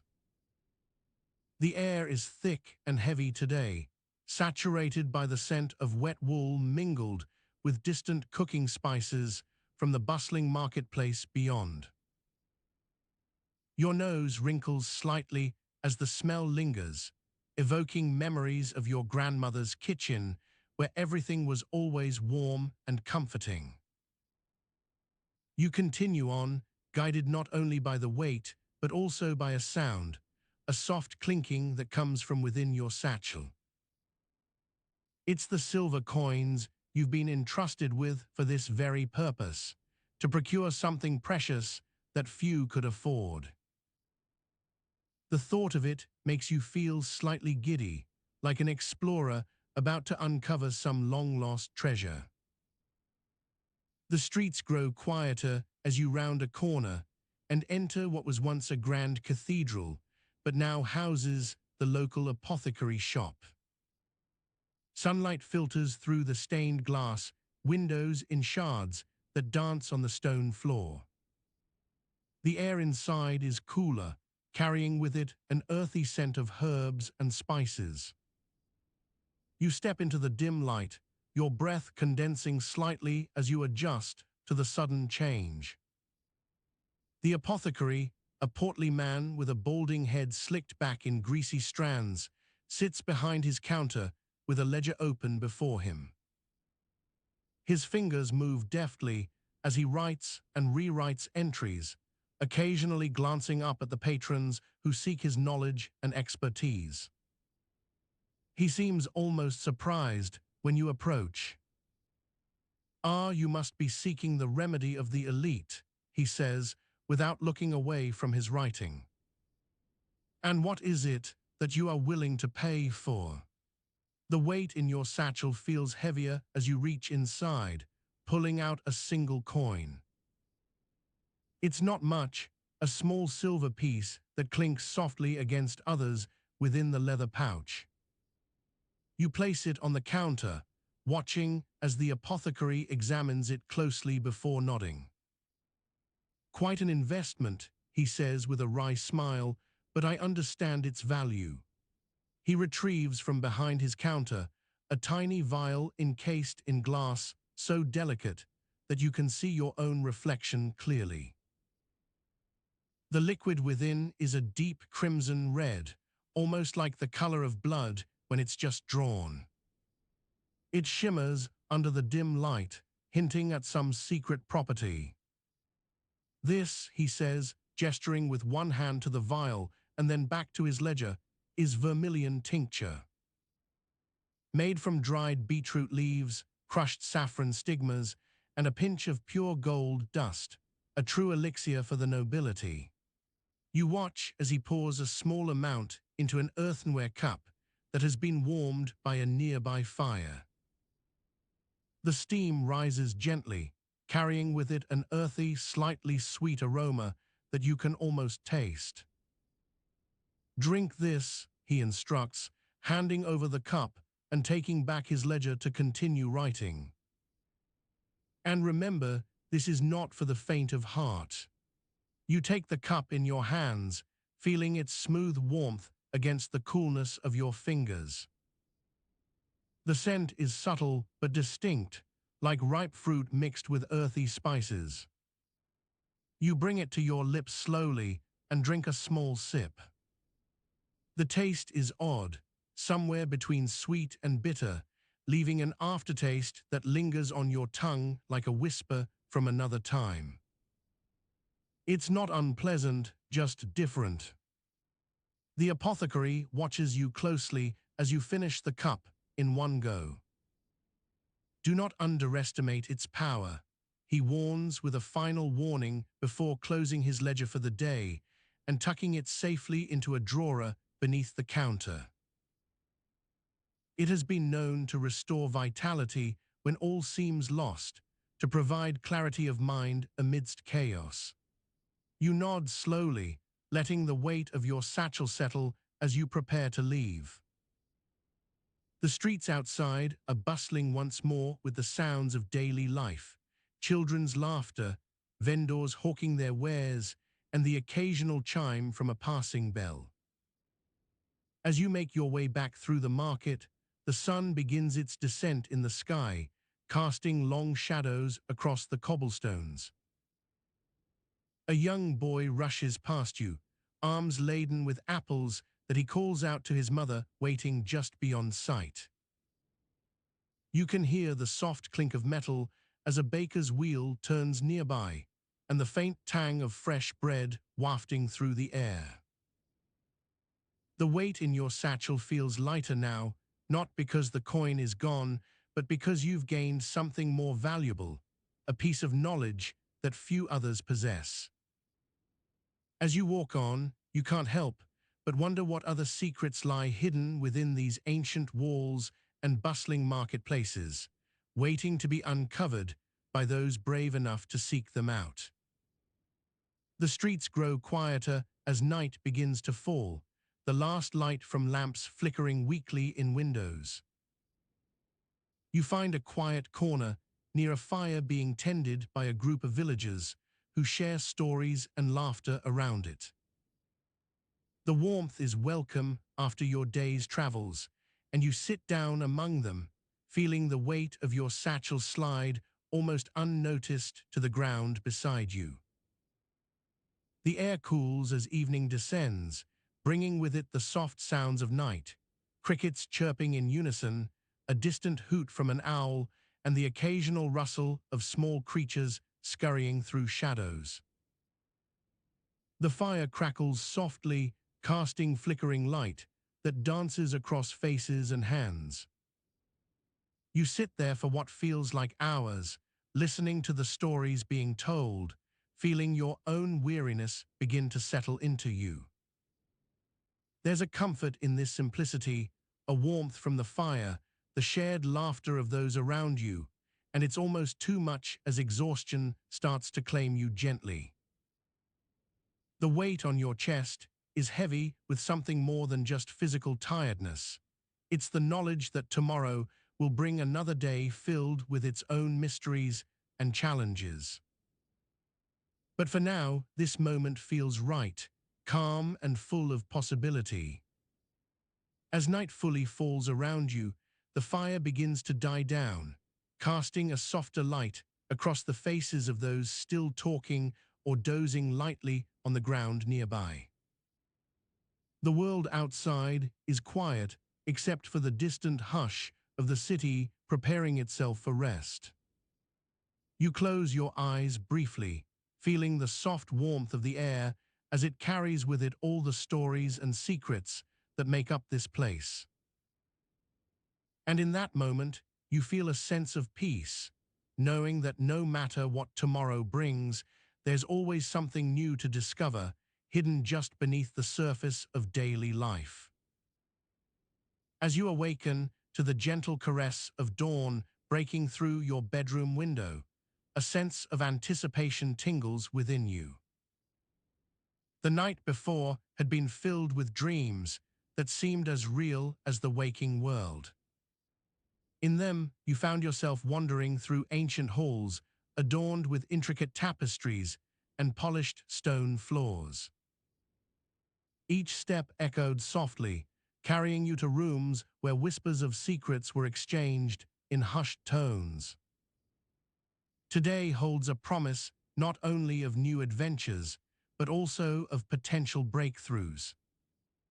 You have been summoned by the esteemed physician Dr. Ilara Lestrain for what she claims is a secret treatment that could revolutionize healing methods long thought obsolete. The air in her chambers carries an almost tangible anticipation. It's as if every breath holds the promise of something extraordinary. Lestrange, known throughout the realm for her unorthodox yet highly effective cures, greets you with a warm smile and a gentle nod. Her eyes sparkle with excitement as she leads you to a private study filled with ancient texts and mysterious ingredients arranged meticulously on shelves lining the walls. "The secret ingredient," she says softly, pointing to a small vial in her hand, "is something only the elite could afford, though not for its luxury value." She uncaps the vial, allowing its contents to mingle with the air before you. The liquid inside glows faintly, emitting an ethereal light that seems almost magical. "This is a blend of rare herbs and minerals," she explains, her voice barely above a whisper, as if the mere sound might disturb their delicate balance. Each one carries whispers from nature's most profound realms. "Doctor." Lestrange begins to prepare a concoction, stirring it gently with a silver spoon that seems to hum in harmony with the potion itself. As you watch, the mixture starts to change color, shifting through various hues until finally settling on an opalescent sheen. "This," she continues, her tone both confident and reverent, "is not merely medicine, it is a portal to understanding." She hands you a small vial similar to hers, filled with a liquid that mirrors the one before it. "Try this yourself," she encourages gently, though there's no mistaking the gravity in her eyes. "Experience its power for yourself." As you take the vial and bring it to your lips, the air around you seems to shift subtly. A warmth spreads through your body, not unlike that of a soothing balm, but far more complex. It's as if each molecule of liquid is speaking directly to every cell in your being, sharing knowledge and insight locked away within. "You will find, Dr." Lestrange continues, her voice now filled with purpose, "that this treatment has the power to heal not just physical ailments, but also mental and spiritual imbalances." She guides you through a series of exercises designed to enhance focus and clarity while simultaneously strengthening your connection to both inner self and outer world. As dawn breaks fully, casting its light into the study, you feel a profound sense of peace. The secrets shared by Dr. Lestrange seem not just to be about medicine, but also about empowerment, a reminder that sometimes, in order to heal, one must first uncover what lies hidden beneath the surface. With renewed hope and determination, you return to your own world, carrying with you more than a new treatment. You carry the promise of greater understanding. As the day unfolds, each moment feels like an opportunity to explore further into these untapped realms of healing, where even the most disgusting medieval cures hold truths that can transform lives in ways once thought impossible. And so, as you step out into the light, ready for whatever challenges and discoveries await, a small smile plays on your lips. For today, you are not just a healer, you are a seeker of truth and a custodian of ancient wisdom. The air was thick with the smell of drying herbs and old parchment, mingled with a faint hint of mildew from years spent in a forgotten corner of the monastery library. Your fingers brushed against rough pages as you carefully pulled apart an ancient codex, its leather binding cracked but firm under your touch. The weight of history pressed down on you as you leaned closer to read the faded ink. You could feel the slight chill of the stone table beneath you, a cool respite from the oppressive heat that clung like a shroud. The sound of pages turning and faint creaks echoed softly around the room, each rustle carrying with it stories whispered through the centuries by scribes long gone. A flickering candle on the far side of the room cast shadows across the dusty floor, dancing in time with your breathing as you lost yourself in the text. The flame seemed to pulse and breathe alongside you, an ancient guardian watching over this sacred space. You were not just a healer today, you were a seeker of truth and a custodian of ancient wisdom. Your task was simple yet daunting. Search through these tattered pages for any cures that might hold hidden truths about the strange ailments plaguing your village. A persistent cough, an ailment no one could quite diagnose properly, had left many in misery. The villagers whispered about potions made from questionable ingredients, remedies passed down orally but never written. As you flipped through page after page, the weight of responsibility settled heavier on your shoulders, with each line read and each word pondered. It was a mundane task, yet every detail mattered. There were no shortcuts here, only painstaking research amidst musty texts that seemed to stretch endlessly into an unknown past. Your eyes traced over a passage discussing a peculiar remedy for coughs, garlic cloves steeped in vinegar, then mixed with honey and consumed daily. The smell of garlic lingered on the pages, tangy and slightly pungent, as if the very air around you was permeated by it. You dipped your fingers into an inkwell, splattering dark blobs onto a clean sheet of parchment to note down this potential cure. The candlelight played tricks with shadows, making it seem like ghostly hands reached out from between the lines, urging you on or perhaps warning away from delving too deep into these forgotten remedies. You felt both invigorated and slightly unnerved by their presence, as if every word held a secret weight of its own. A small fly buzzed around your head, landing briefly on each page before darting off again in search of something more interesting, likely drawn to the sugar from yesterday's meal that clung to the edge of the table. You swatted it away gently with your free hand and returned to your work, mind racing through possible cures and their effects. The library was a maze of knowledge, each book holding its own story within its pages.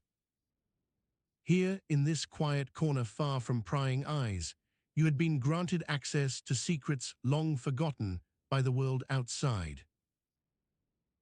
The air hummed with an energy that felt almost electric as you moved from one text to another, searching for any mention of a cough remedy.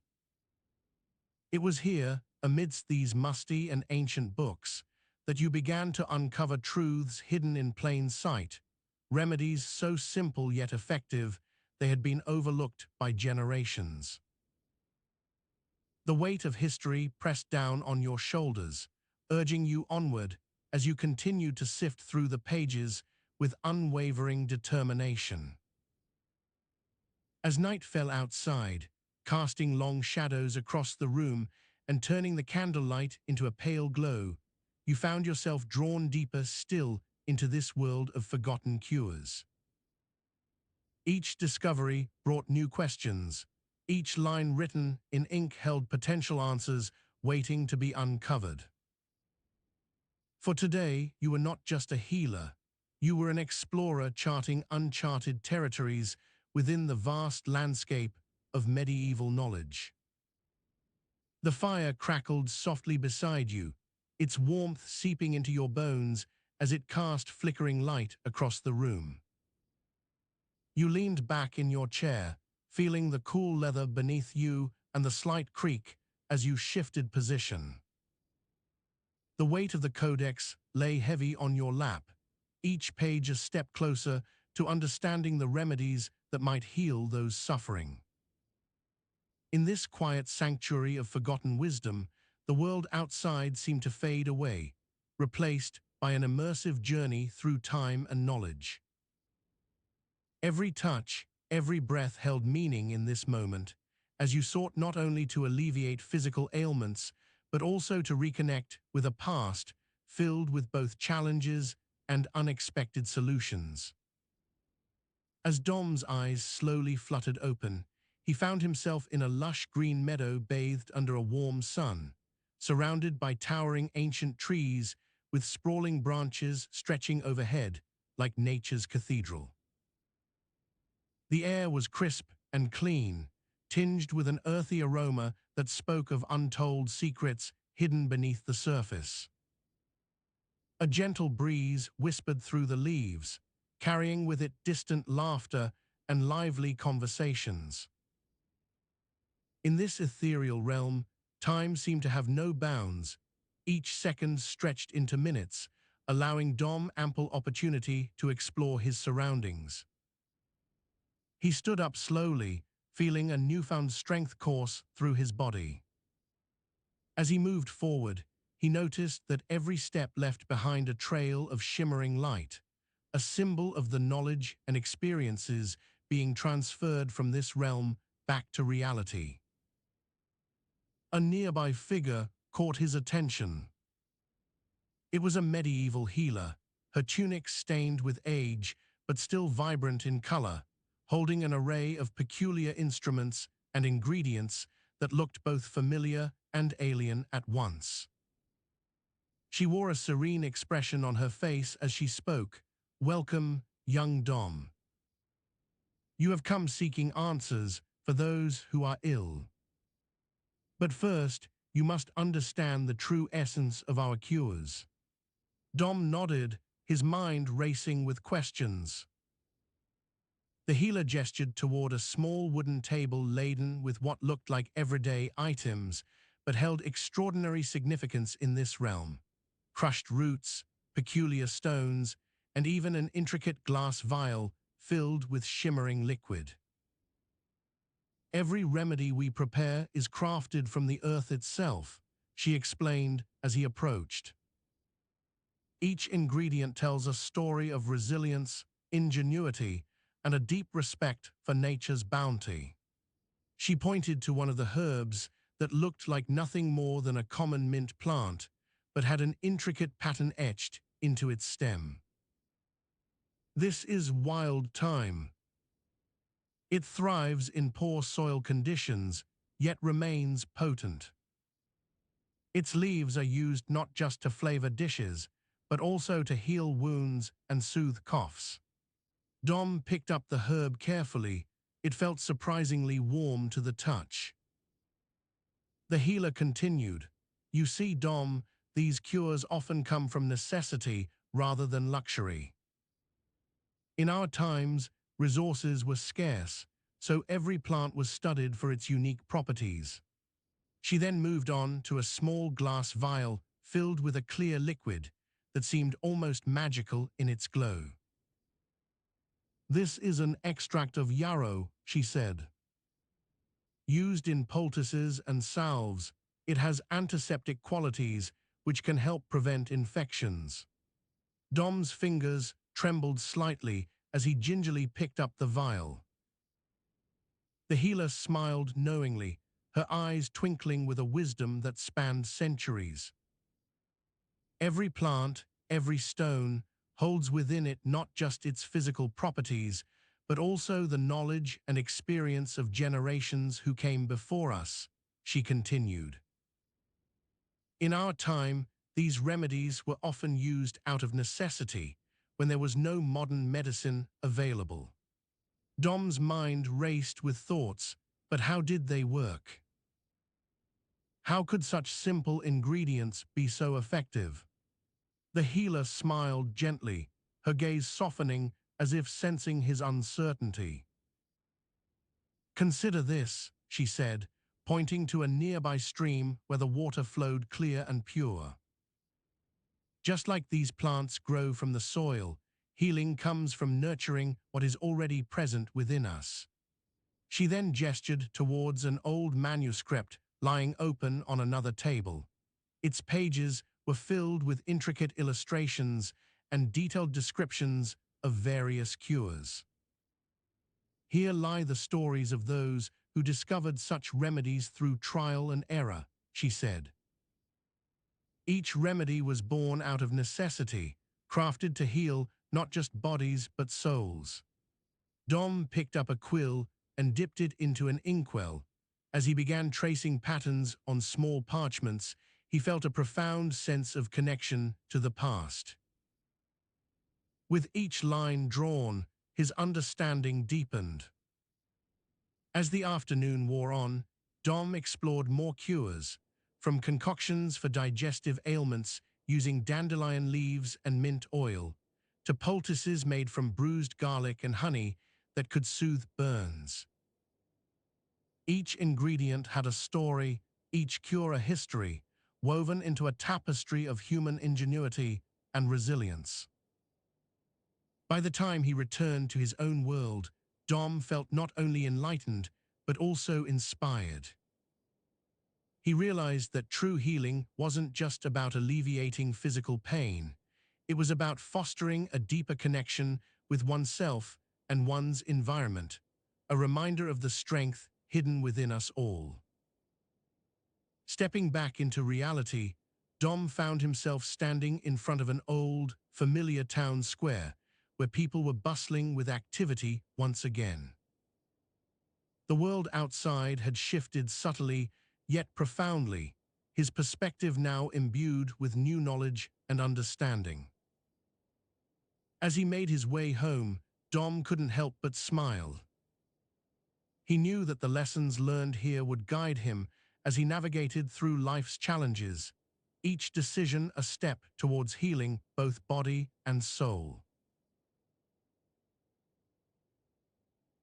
The warmth of the hearth's fire enveloped your chest like a friendly hug from Mother Nature herself. The crackle and pop of burning logs mingled with the gentle hiss as embers shifted, creating an almost soothing rhythm that seemed to lull you into a dreamlike state. You could feel the weight of the fur rug beneath you, soft yet sturdy enough to cradle your body without any discomfort. The smell of roasting meat wafted through the air, mingling with the lingering scent of herbs and spices. It was an aroma that evoked warmth and comfort, a reminder of home and all its familiar comforts. The air held just enough moisture from the night's humidity to make it feel slightly cool against your skin, but not too cold, just right. The sound of the fire crackling provided a constant background hum, almost like the steady beat of a heart. It was a gentle reminder that everything around you was alive and active, even in its quietest moments. The occasional snap from a larger log being added to the flames or the soft clink of pots as they were set down nearby created an echo chamber of sounds that grounded your senses. You stretched out on the bedroll next to the fire, feeling the cool stone beneath you, cold yet strangely inviting after hours spent tending to the hearth.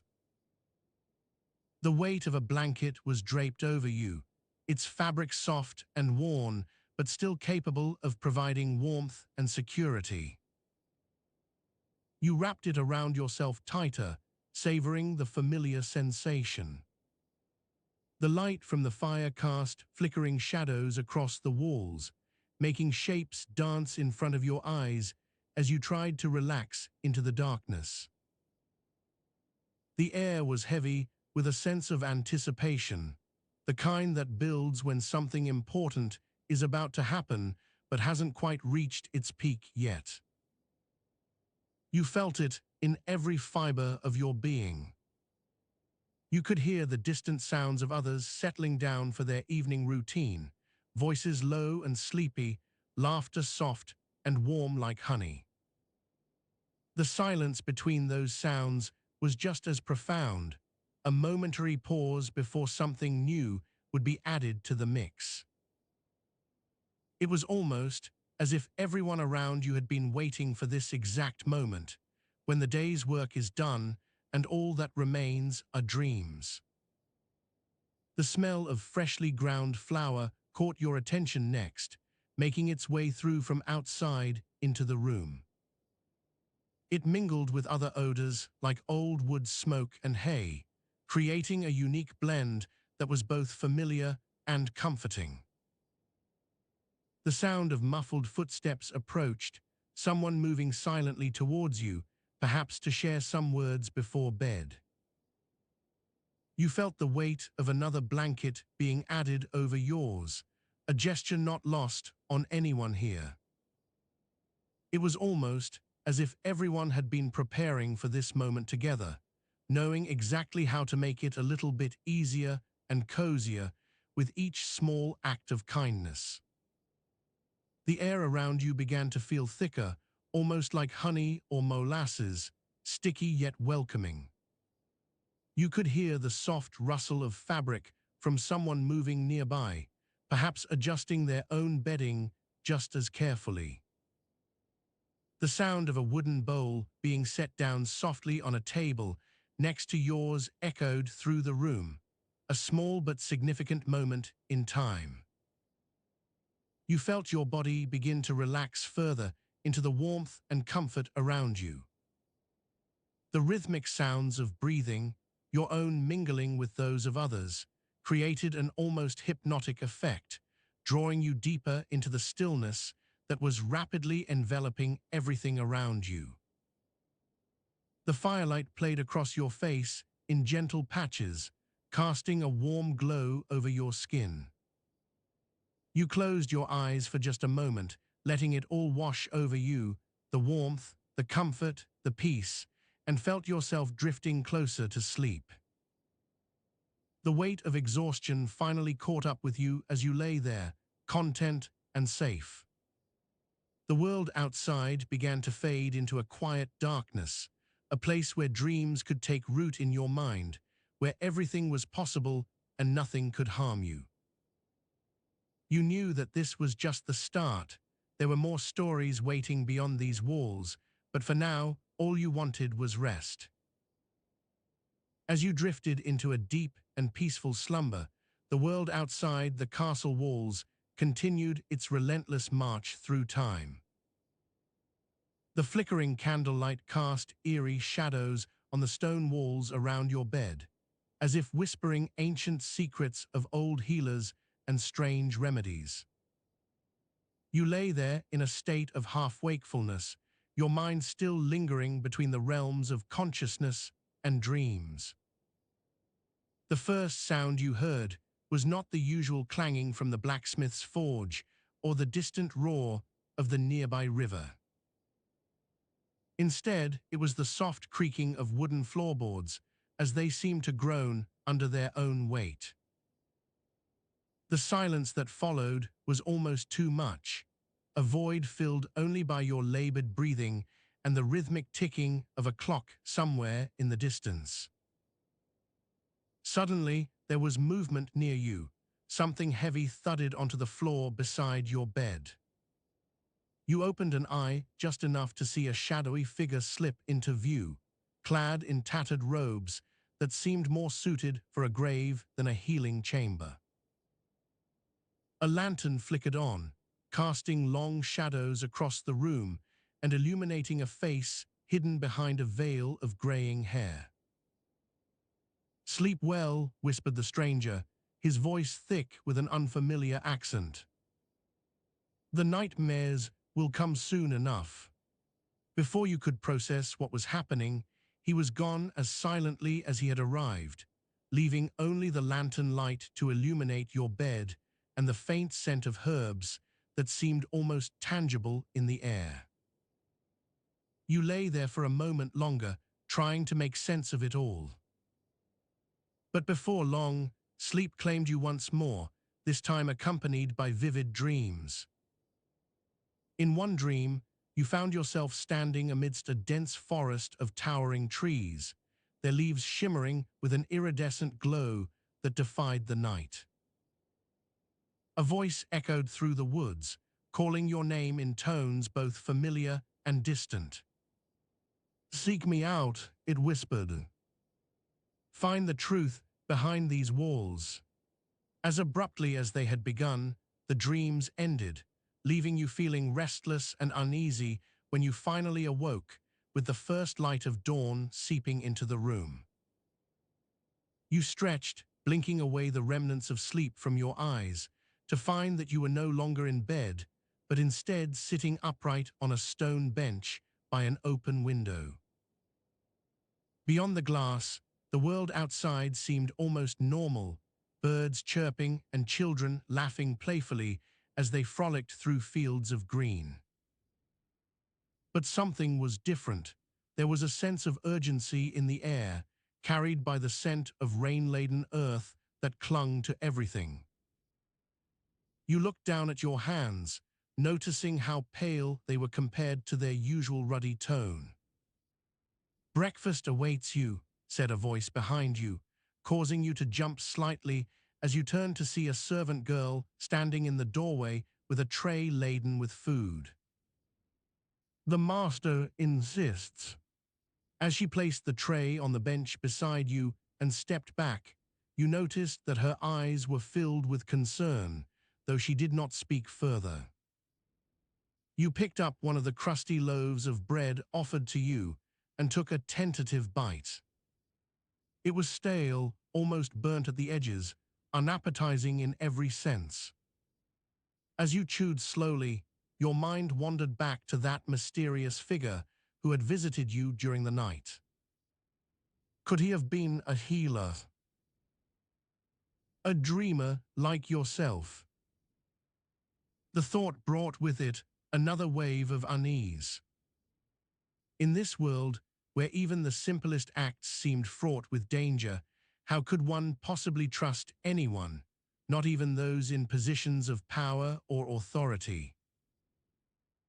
Your stomach growled loudly, drawing your attention back to the meal at hand. You reached for a hunk of cheese and began slicing into it, savoring each bite despite its questionable quality. The taste was dull, but not entirely unpleasant, perhaps just enough salt to mask any flaws. As you ate, you couldn't shake off the feeling that something was amiss in this place. Every step outside these walls seemed fraught with peril. Every person who approached you carried a hidden agenda, or perhaps worse yet, an open secret waiting to be revealed. Just then there came a knock on the door and another figure entered, a young boy around your age, his face illuminated by the light from beyond the threshold. He held out a small book towards you with a polite smile. "Master asked me to give this to you," he said quietly. "He says it might be useful." You took the book hesitantly, noticing how worn and tattered its leather cover was. Inside, written in elegant script, were recipes for various concoctions, some familiar, others wholly alien. Among them, there appeared a curious mixture labeled bitter elixir. Its ingredients included crushed beetles, fermented urine, and wolf's milk, a combination that seemed to defy logic itself.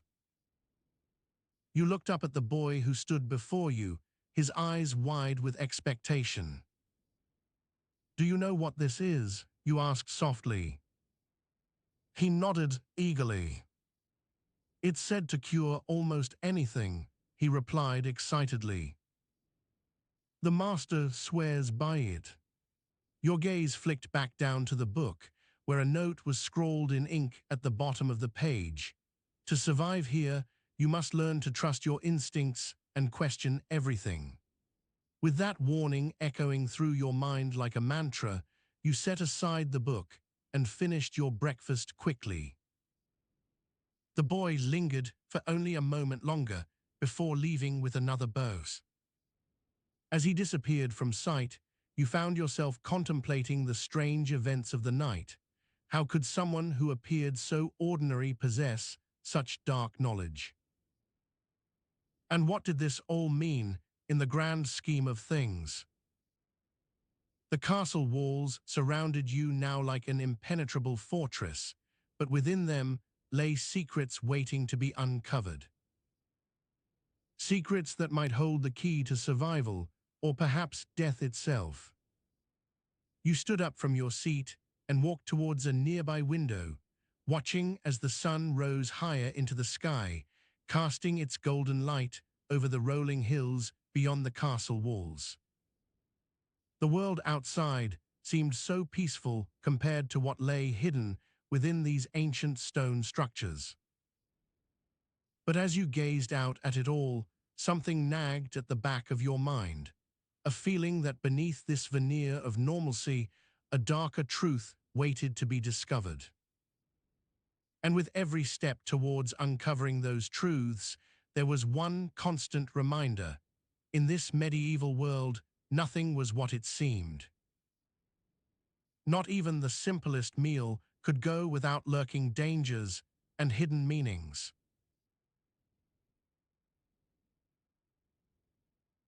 The soft thud of a leather-bound book dropping into place near your pillow breaks the stillness, sending a faint whisper through the air.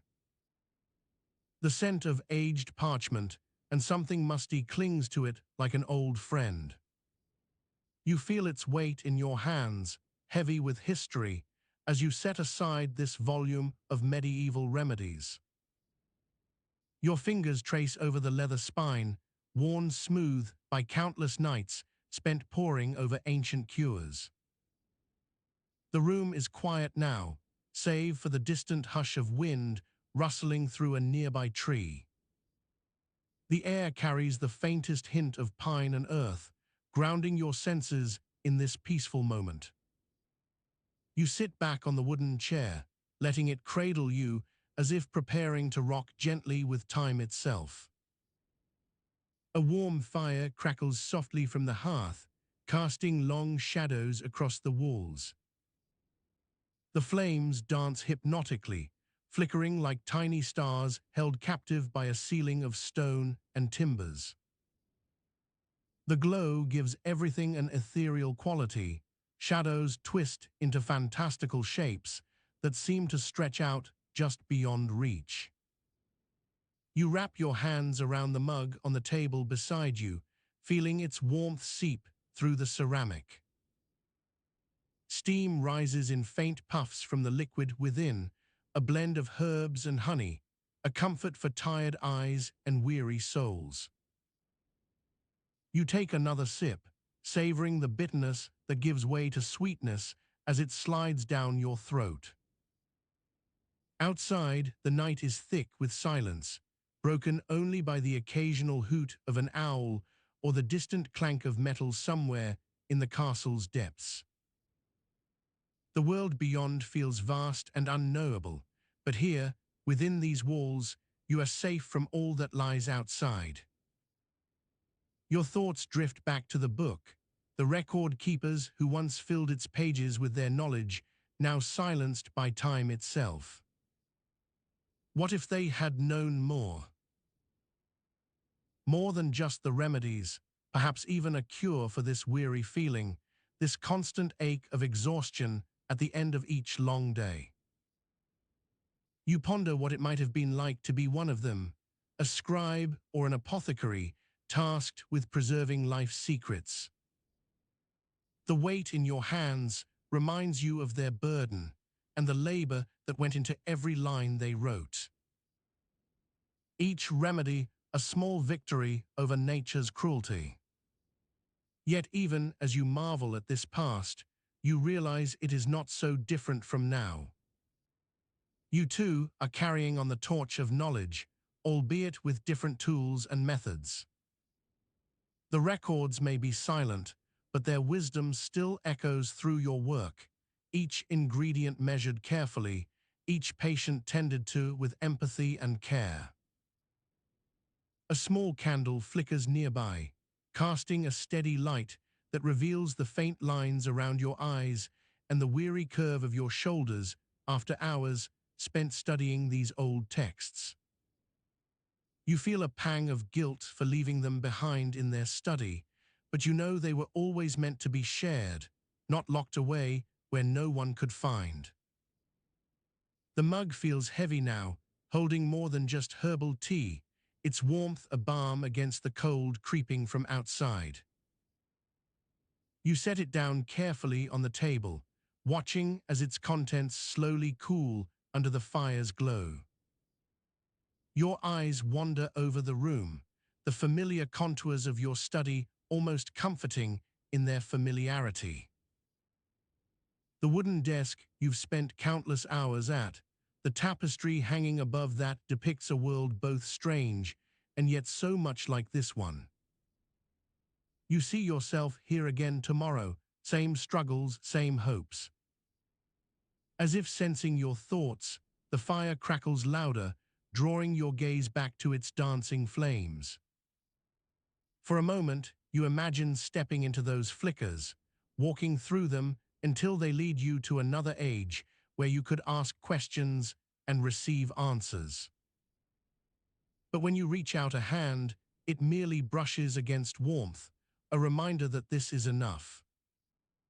The silence grows thicker around you now, only the soft hiss of air from your candle breaking its spell. You stretch your arms wide, feeling their length and breadth as you do so often before bed. The weight of the day lifts slightly with each yawn, until finally you feel ready to lay down. You gather up a blanket, feeling it in your hands before laying it across your lap. The soft fabric is like old friends, warmth seeping through from its woolen embrace. You wrap yourself inside, letting go of all that has come before and settling deeper into the chair. Outside, the night grows even quieter still, the world holding its breath until dawn's light can break through once more. Here in this moment, everything is slow and safe, no rush, no hurry. Just you and your thoughts, gently cradled by warmth and quiet. As you lower yourself further into the chair, your head resting on the back of it with a soft thud, exhaustion finally begins to claim its due. The fire's glow shifts as you close your eyes fully, drawing in slow, deep breaths that seem almost too warm against your skin. In this moment, all is still and right, no hidden meanings or lurking dangers, just waiting for the simple act of sleep. Just warmth and quiet, safe from the world outside. And when dreams do come, they are soft and sweet, filled with whispers of ancient cures and the promise of better days ahead. In the dead of night, the air was thick with an ancient silence that seemed to hold secrets of a bygone era. The walls themselves whispered tales of forgotten remedies and practices, their stone surfaces cool against the touch of her fingers as she cradled the small book nestled in her palm. Its pages were yellowed and worn, but they held within them fragments of knowledge that had withstood the test of time. She sat by the fire's edge, its flickering light casting eerie shadows on the nearby manuscripts piled around her. Each page was a testament to the ingenuity and resilience of those who had come before, mystics, healers, and wise women whose voices were now silenced, but whose wisdom remained preserved in these fragile texts. As she turned the pages gently, each one brought back memories of long-ago days, when whispers of such cures would echo through the halls of her father's manor. Tales of how a mixture made from crushed hawthorn berries and honey could heal the heart as surely as any surgeon's knife, or that leeches placed on the body in strategic locations could draw out evil spirits, along with their attendant ailments. The book she held was particularly treasured for its detailed illustrations, a guide to what was known then but largely forgotten now. There were diagrams of plants, herbs meticulously drawn and labeled, garlic for expelling demons, wormwood tea for cleansing the liver, even a recipe for an ointment made from crushed beetles and ground-up dragon's teeth, a mythical ingredient actually derived from dried chameleon scales. As she read on, her heart warmed by the promise of these ancient remedies. She felt connected to something larger than herself, a lineage of people who had faced their own battles with both physical ailments and unseen torments, relying not only on herbs, but also on faith in a greater order. The fire crackled loudly as if disturbed from its slumber, drawing her gaze upward just in time for a flicker across the page to catch her eye. It was an excerpt she had marked before. In the hour of darkness and despair, when all seems lost, look to the stars above. She paused, letting these words sink in.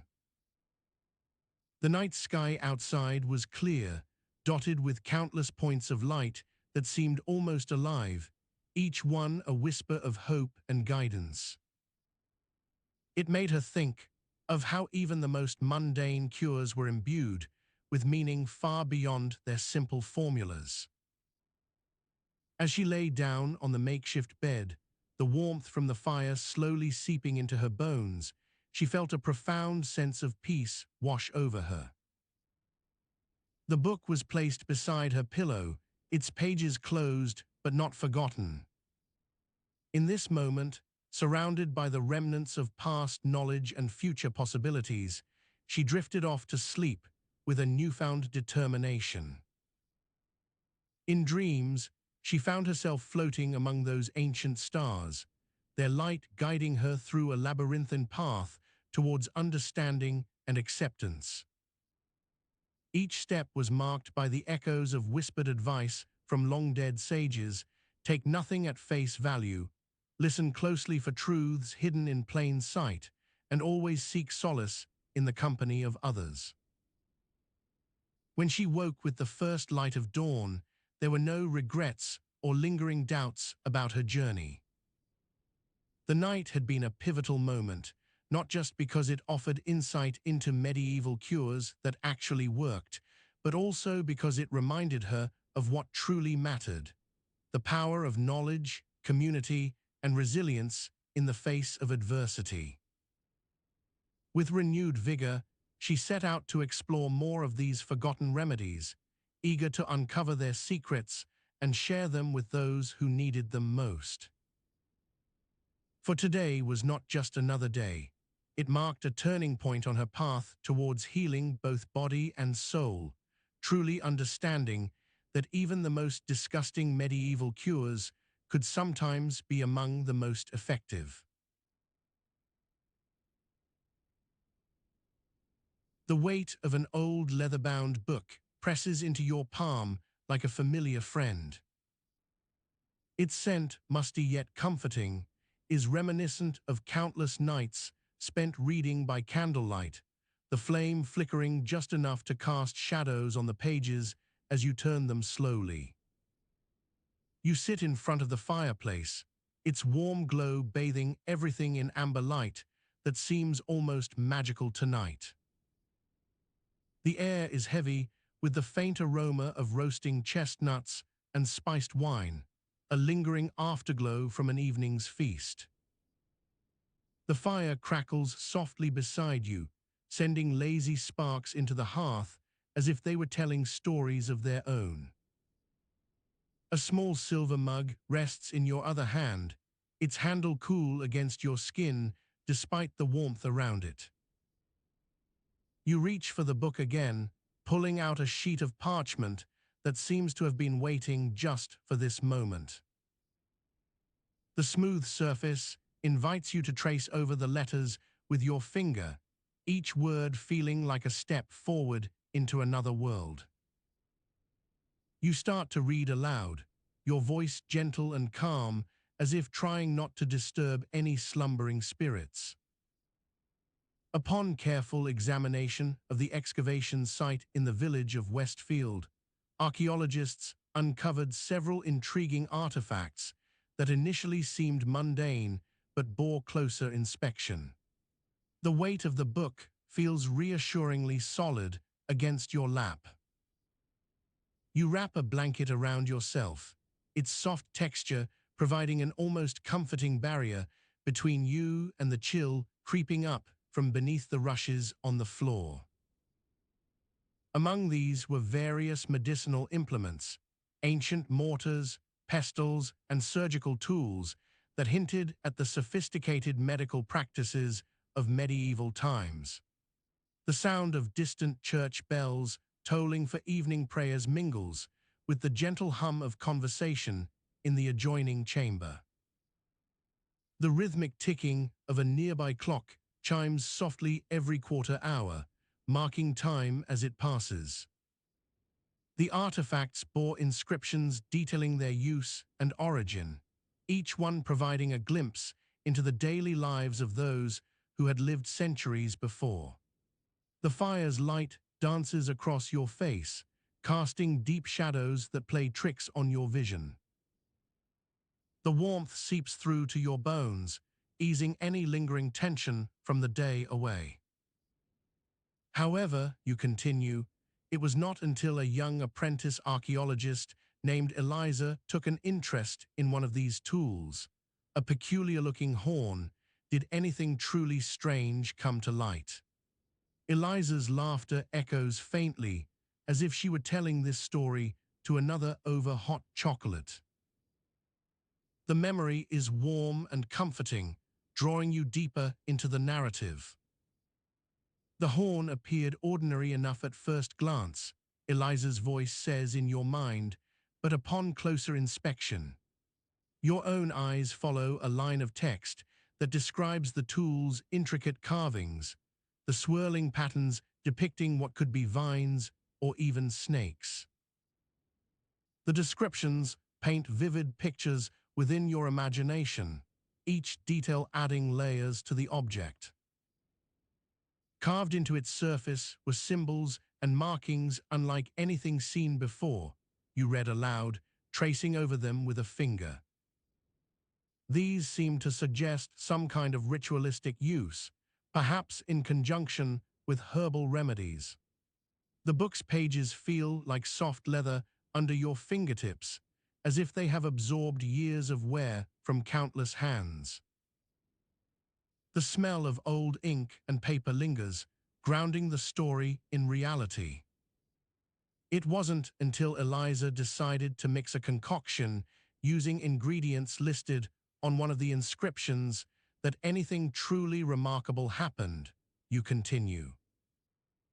The warmth of the room feels almost overwhelming now, the heat radiating from the fire mingling with your own body's rising temperature. You wrap yourself more tightly in the blanket, feeling it cocoon you against any chill that might try to sneak through. She combined herbs and minerals according to instructions and blew into a small flame within the horn, Eliza recounts softly.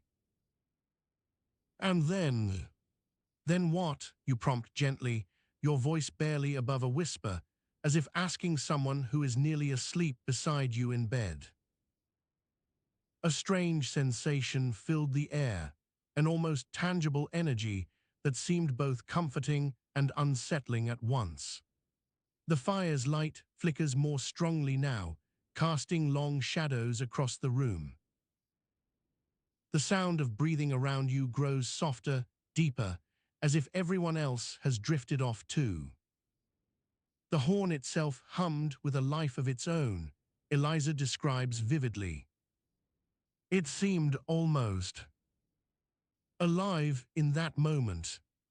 The warmth is thick and comforting, wrapping you like a hug from someone long forgotten but always remembered. You can feel the book's leather cover against your hand, soft yet sturdy, as if it too understands this quiet magic. It was then that Eliza realized these tools were not just remnants of history. They held secrets capable of healing both body and soul. The fire crackles softly beside you, sending tiny sparks dancing through the air. The blanket feels heavy now, but in a way that is welcoming rather than burdensome. You can almost feel the weight lifting from your shoulders, as if the book's story has cast its spell on you too. Eliza quietly filed away her findings. She continues with quiet earnestness, wondering what might have been lost to history and what could be discovered next. The stillness of the room is profound now, each breath sounding clearer than before. The warmth of the fire seems to seep deeper into your bones, grounding you in this moment. From that day on, Eliza's voice trails off gently. Eliza approached every artifact with renewed respect and curiosity, knowing that even the most mundane object could hold a world of wonders. The book feels like an old friend now, its weight reassuring. You close it slowly, the leather creaking softly as if to thank you for your attention. Even today, Eliza's voice whispers in your mind, archaeologists continue to uncover these hidden treasures, reminding us that sometimes history holds more than meets the eye. The warmth of the fire casts long shadows across the room. You can almost feel it wrapping around you like a warm hug, soothing any remaining worries or fears.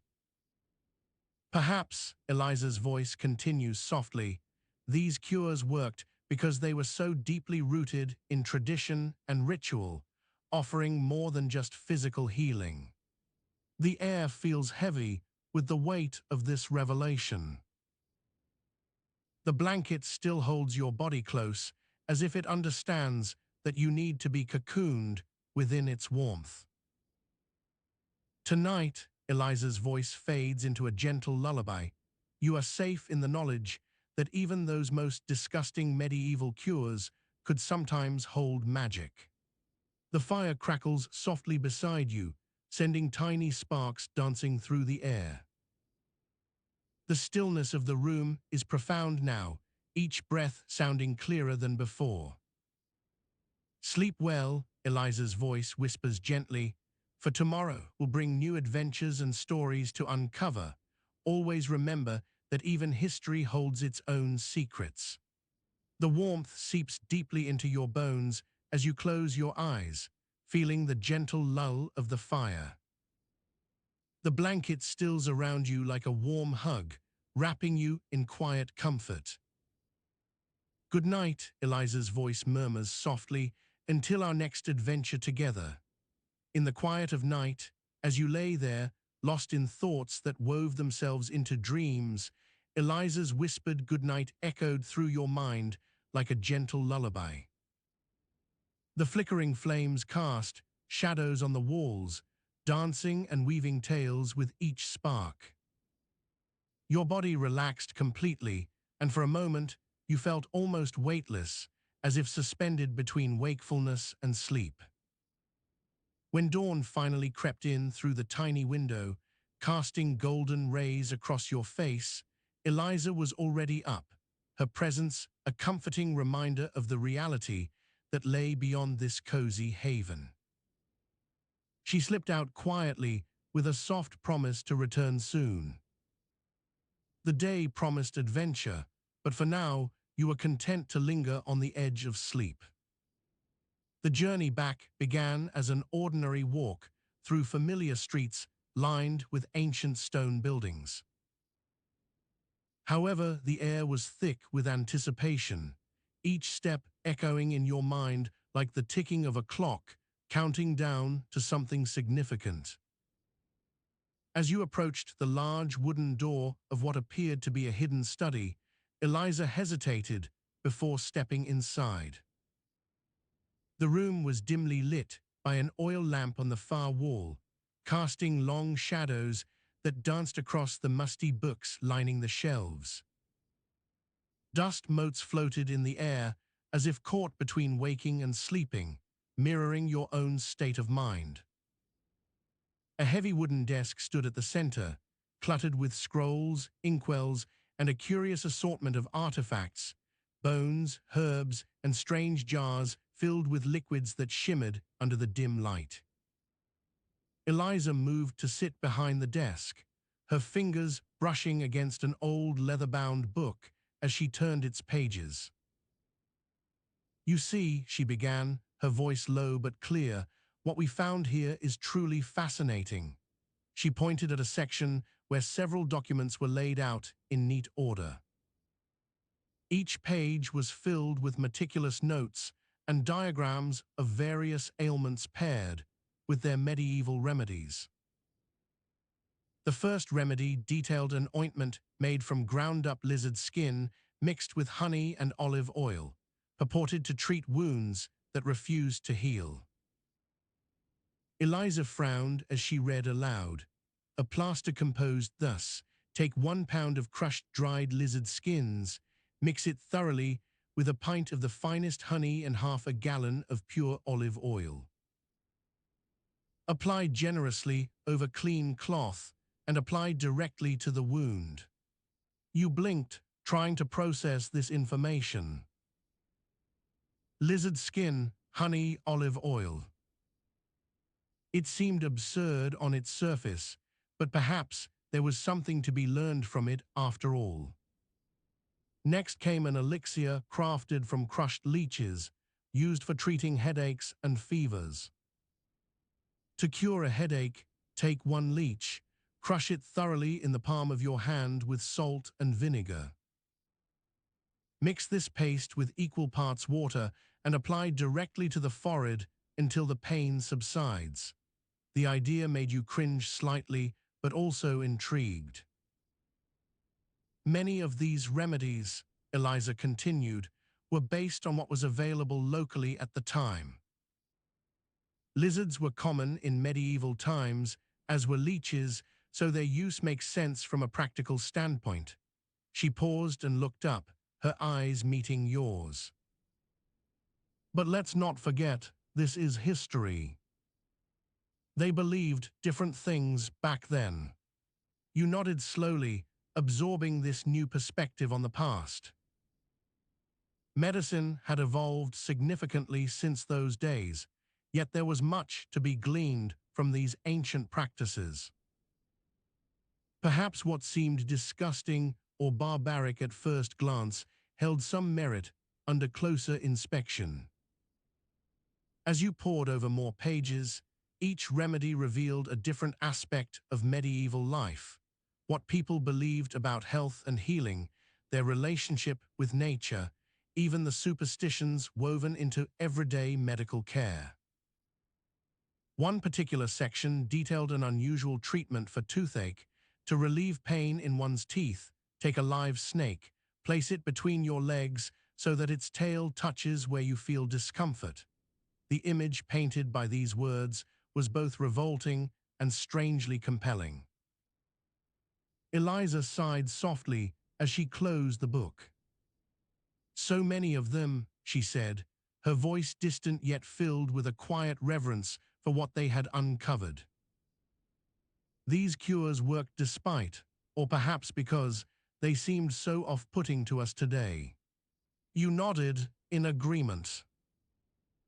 These disgusting medieval remedies might have been dismissed before, but now you understood their significance, a testament not just to ingenuity and resourcefulness, but also to the resilience of human beings facing illness without modern medicine.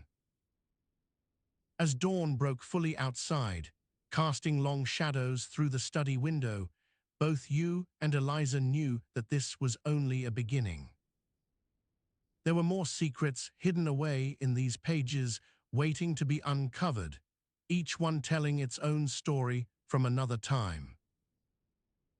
Together, they would continue exploring these dusty relics of history, piecing together the puzzle of past medical practices with curiosity and respect.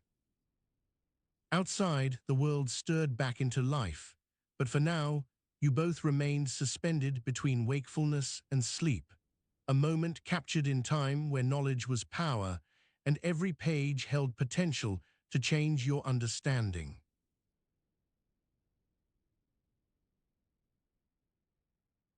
The weight of your book feels heavy in your hands, almost pressing down on your fingertips with its age and knowledge.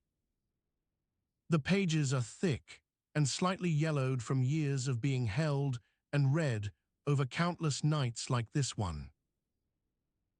You run your thumb along the edge, feeling the rough texture under it, a testament to how many times this volume has been opened and closed.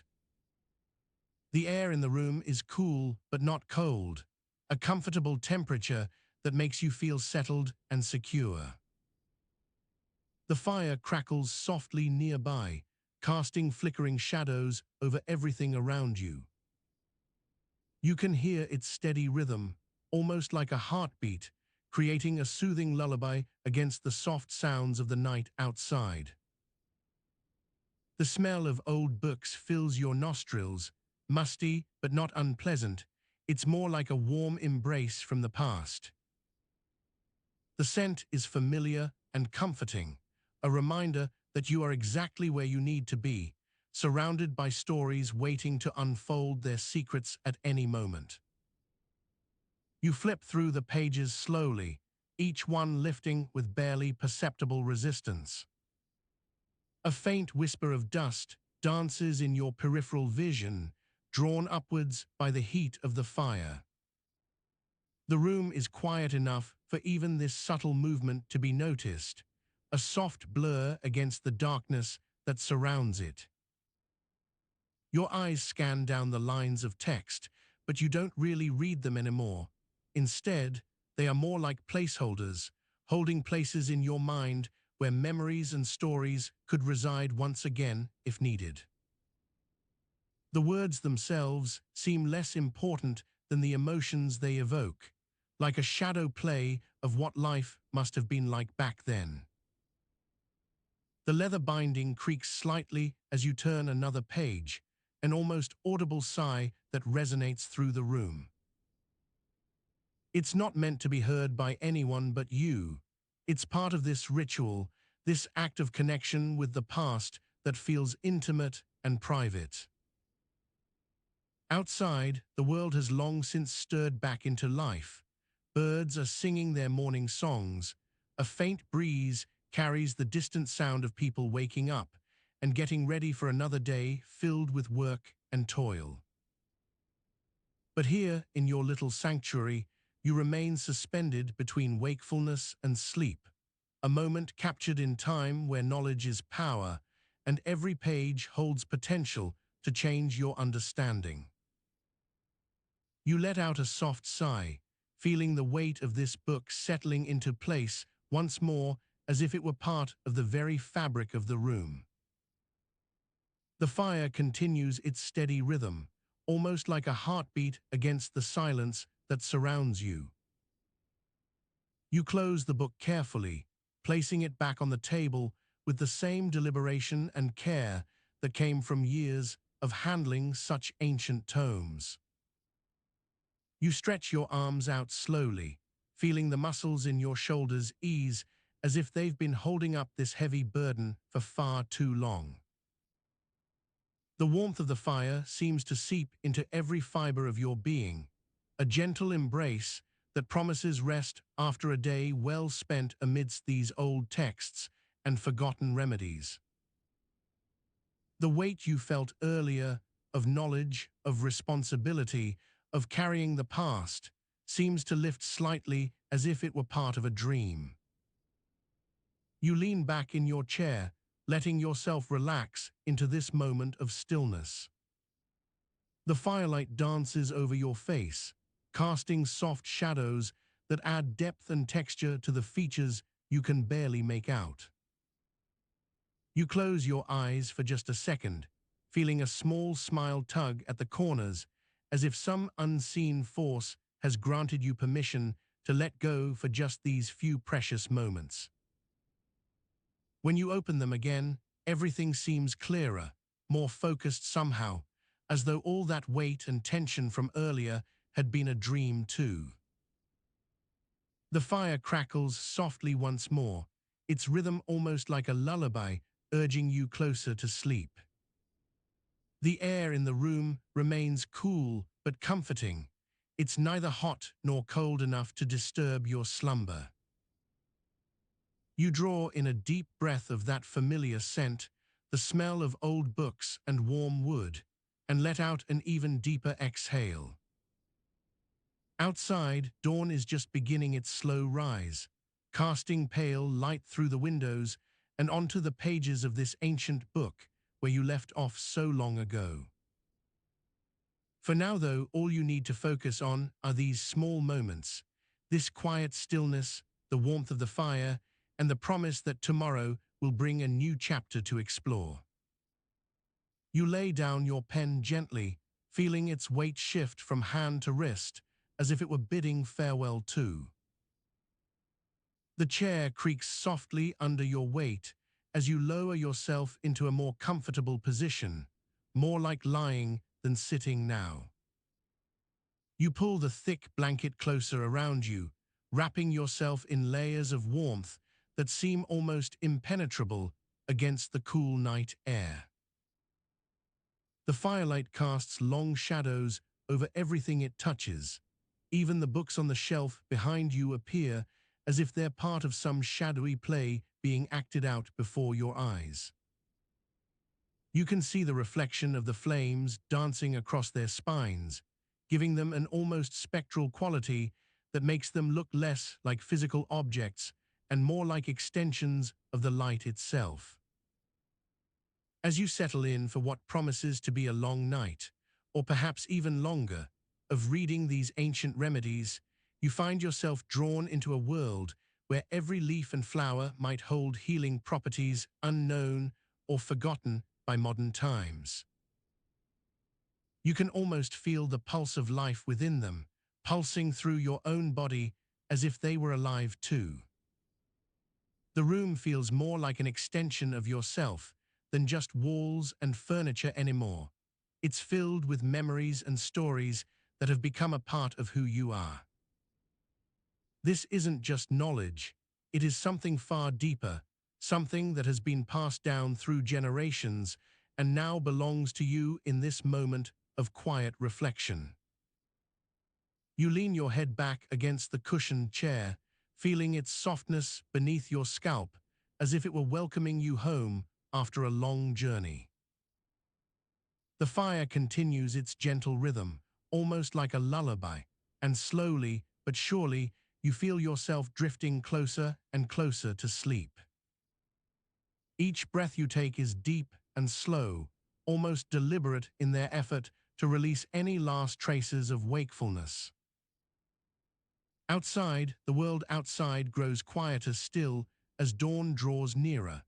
Birdsong fades into whispers before disappearing entirely.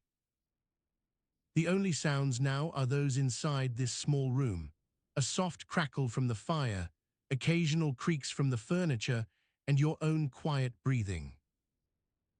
Even these faint noises seem almost too loud in their silence, making it easier to slip further into that dreamlike state where history becomes a tangible presence.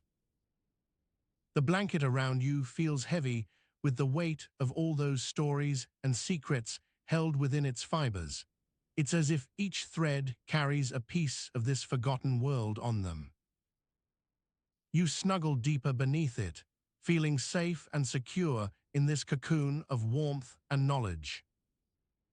The firelight shifts over your face, casting long shadows that dance playfully across the walls. As you drift further into sleep, you can almost feel those remedies coming alive around you, each word and each detail becoming more real, as if they're part of some ancient spell woven carefully through the fabric of time itself. And when morning finally comes to reclaim this room from its slumbering inhabitants, there will be a new day filled with discoveries waiting just beyond your dreams. For now, though, all that matters is these few precious moments where past and present blend seamlessly together in this small sanctuary of knowledge and warmth. As dawn's first light filtered through the small window set into the thick stone wall, casting a soft glow upon the manuscripts and potions lined along the walls of what once served as a dormitory for apprentices in the ancient apothecary school, it was clear that time had not been kind to its former occupants. The air carried an earthy scent, mingling with the faint whiff of herbs and something else, perhaps the remnants of centuries-old incense or perhaps merely the lingering odor of unwashed skin and sweat.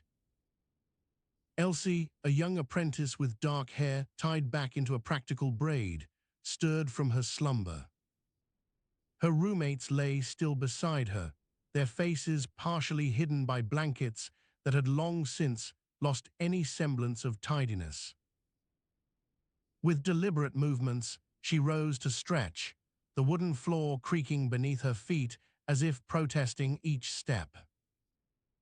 In the silence broken only by distant birdsong and the occasional rustle from a passing breeze through the open window, Elsie's eyes scanned the room, taking in the familiar but now almost alien surroundings. The four-poster bed she shared with her three companions was adorned with tattered tapestries depicting ancient herbalists at work, now worn to mere shadows of their former glory. A desk stood against one wall, piled high with half-finished scrolls and empty inkwells.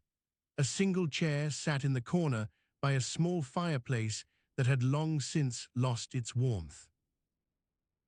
Elsie reached for her quill pen, letting it rest in her palm as she considered what lay ahead. Today was different. The name she had been instructed to avoid, Kano's, was on everyone's lips last night, whispered under breath or muttered aloud when they thought no one else could hear. Even the ghostly presence of their former master, whom Elsie had never met, but whose shadow still loomed large over them all, seemed more tangible today. She walked over to her bed and began to sort through papers scattered across its surface. Amongst the usual accounts of remedies for common ailments were several strange entries, recipes that read like dark poetry rather than practical instructions. One such entry caught Elsie's eye. For a cough as bitter as Kano's breath, take crushed snake root, burned willow leaves, and 3 drops of old man's beard extract. The ink was faded, but the words were clear enough. As she read through these notes, another part of her mind wandered to thoughts of what lay beyond this room. What stories did the walls hold?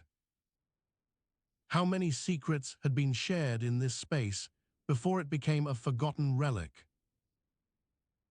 It was then that Elsie noticed something peculiar, a small stone tablet tucked beneath one of the desks, partially hidden by a pile of books.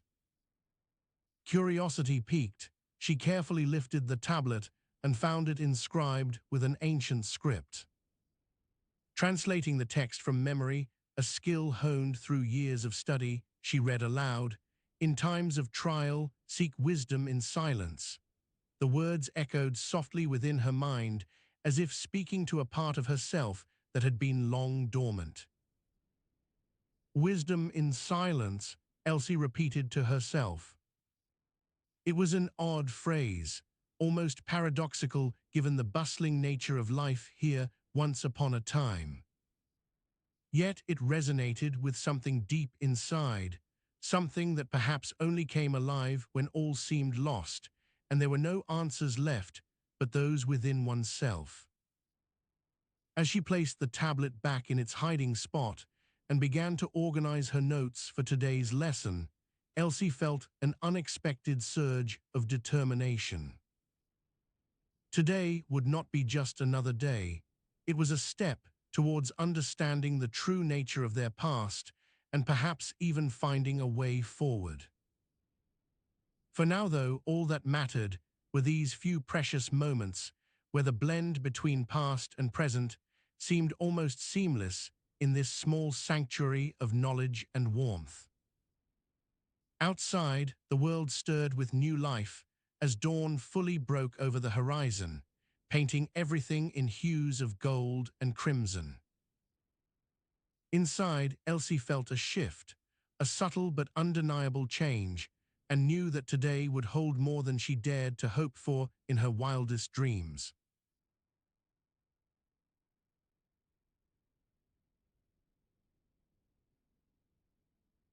Tonight you've traveled through misty forests where leeches whispered their secrets of cure and release, past shadows that held the song of nightingales, both deadly and healing, into a hidden recipe for longevity that used an ingredient neither expected nor dared to guess, down to forgotten cellars where alchemists' notes burned like distant fires, leaving ashes behind, and through the elite's private chambers where secrets were whispered in the scent of rare ingredients. Through it all, one thread runs like the tide going out, how what was once dismissed as disgusting or absurd held within its very stench a cure for illnesses that today we scarcely dare to imagine. If you'd like to keep exploring, you can gently tap like and subscribe so you don't miss the next journey. And if you feel awake enough, leave a comment and share where in the world you're listening from. As you drift towards sleep, let each memory sink below the surface of thought, like leaves drifting down a quiet stream. The night will take them all, the earth's long patience holding its breath until dawn. In time's endless cycle, memories like these are but whispers on the wind, carried away by the quiet strength of forgotten dreams.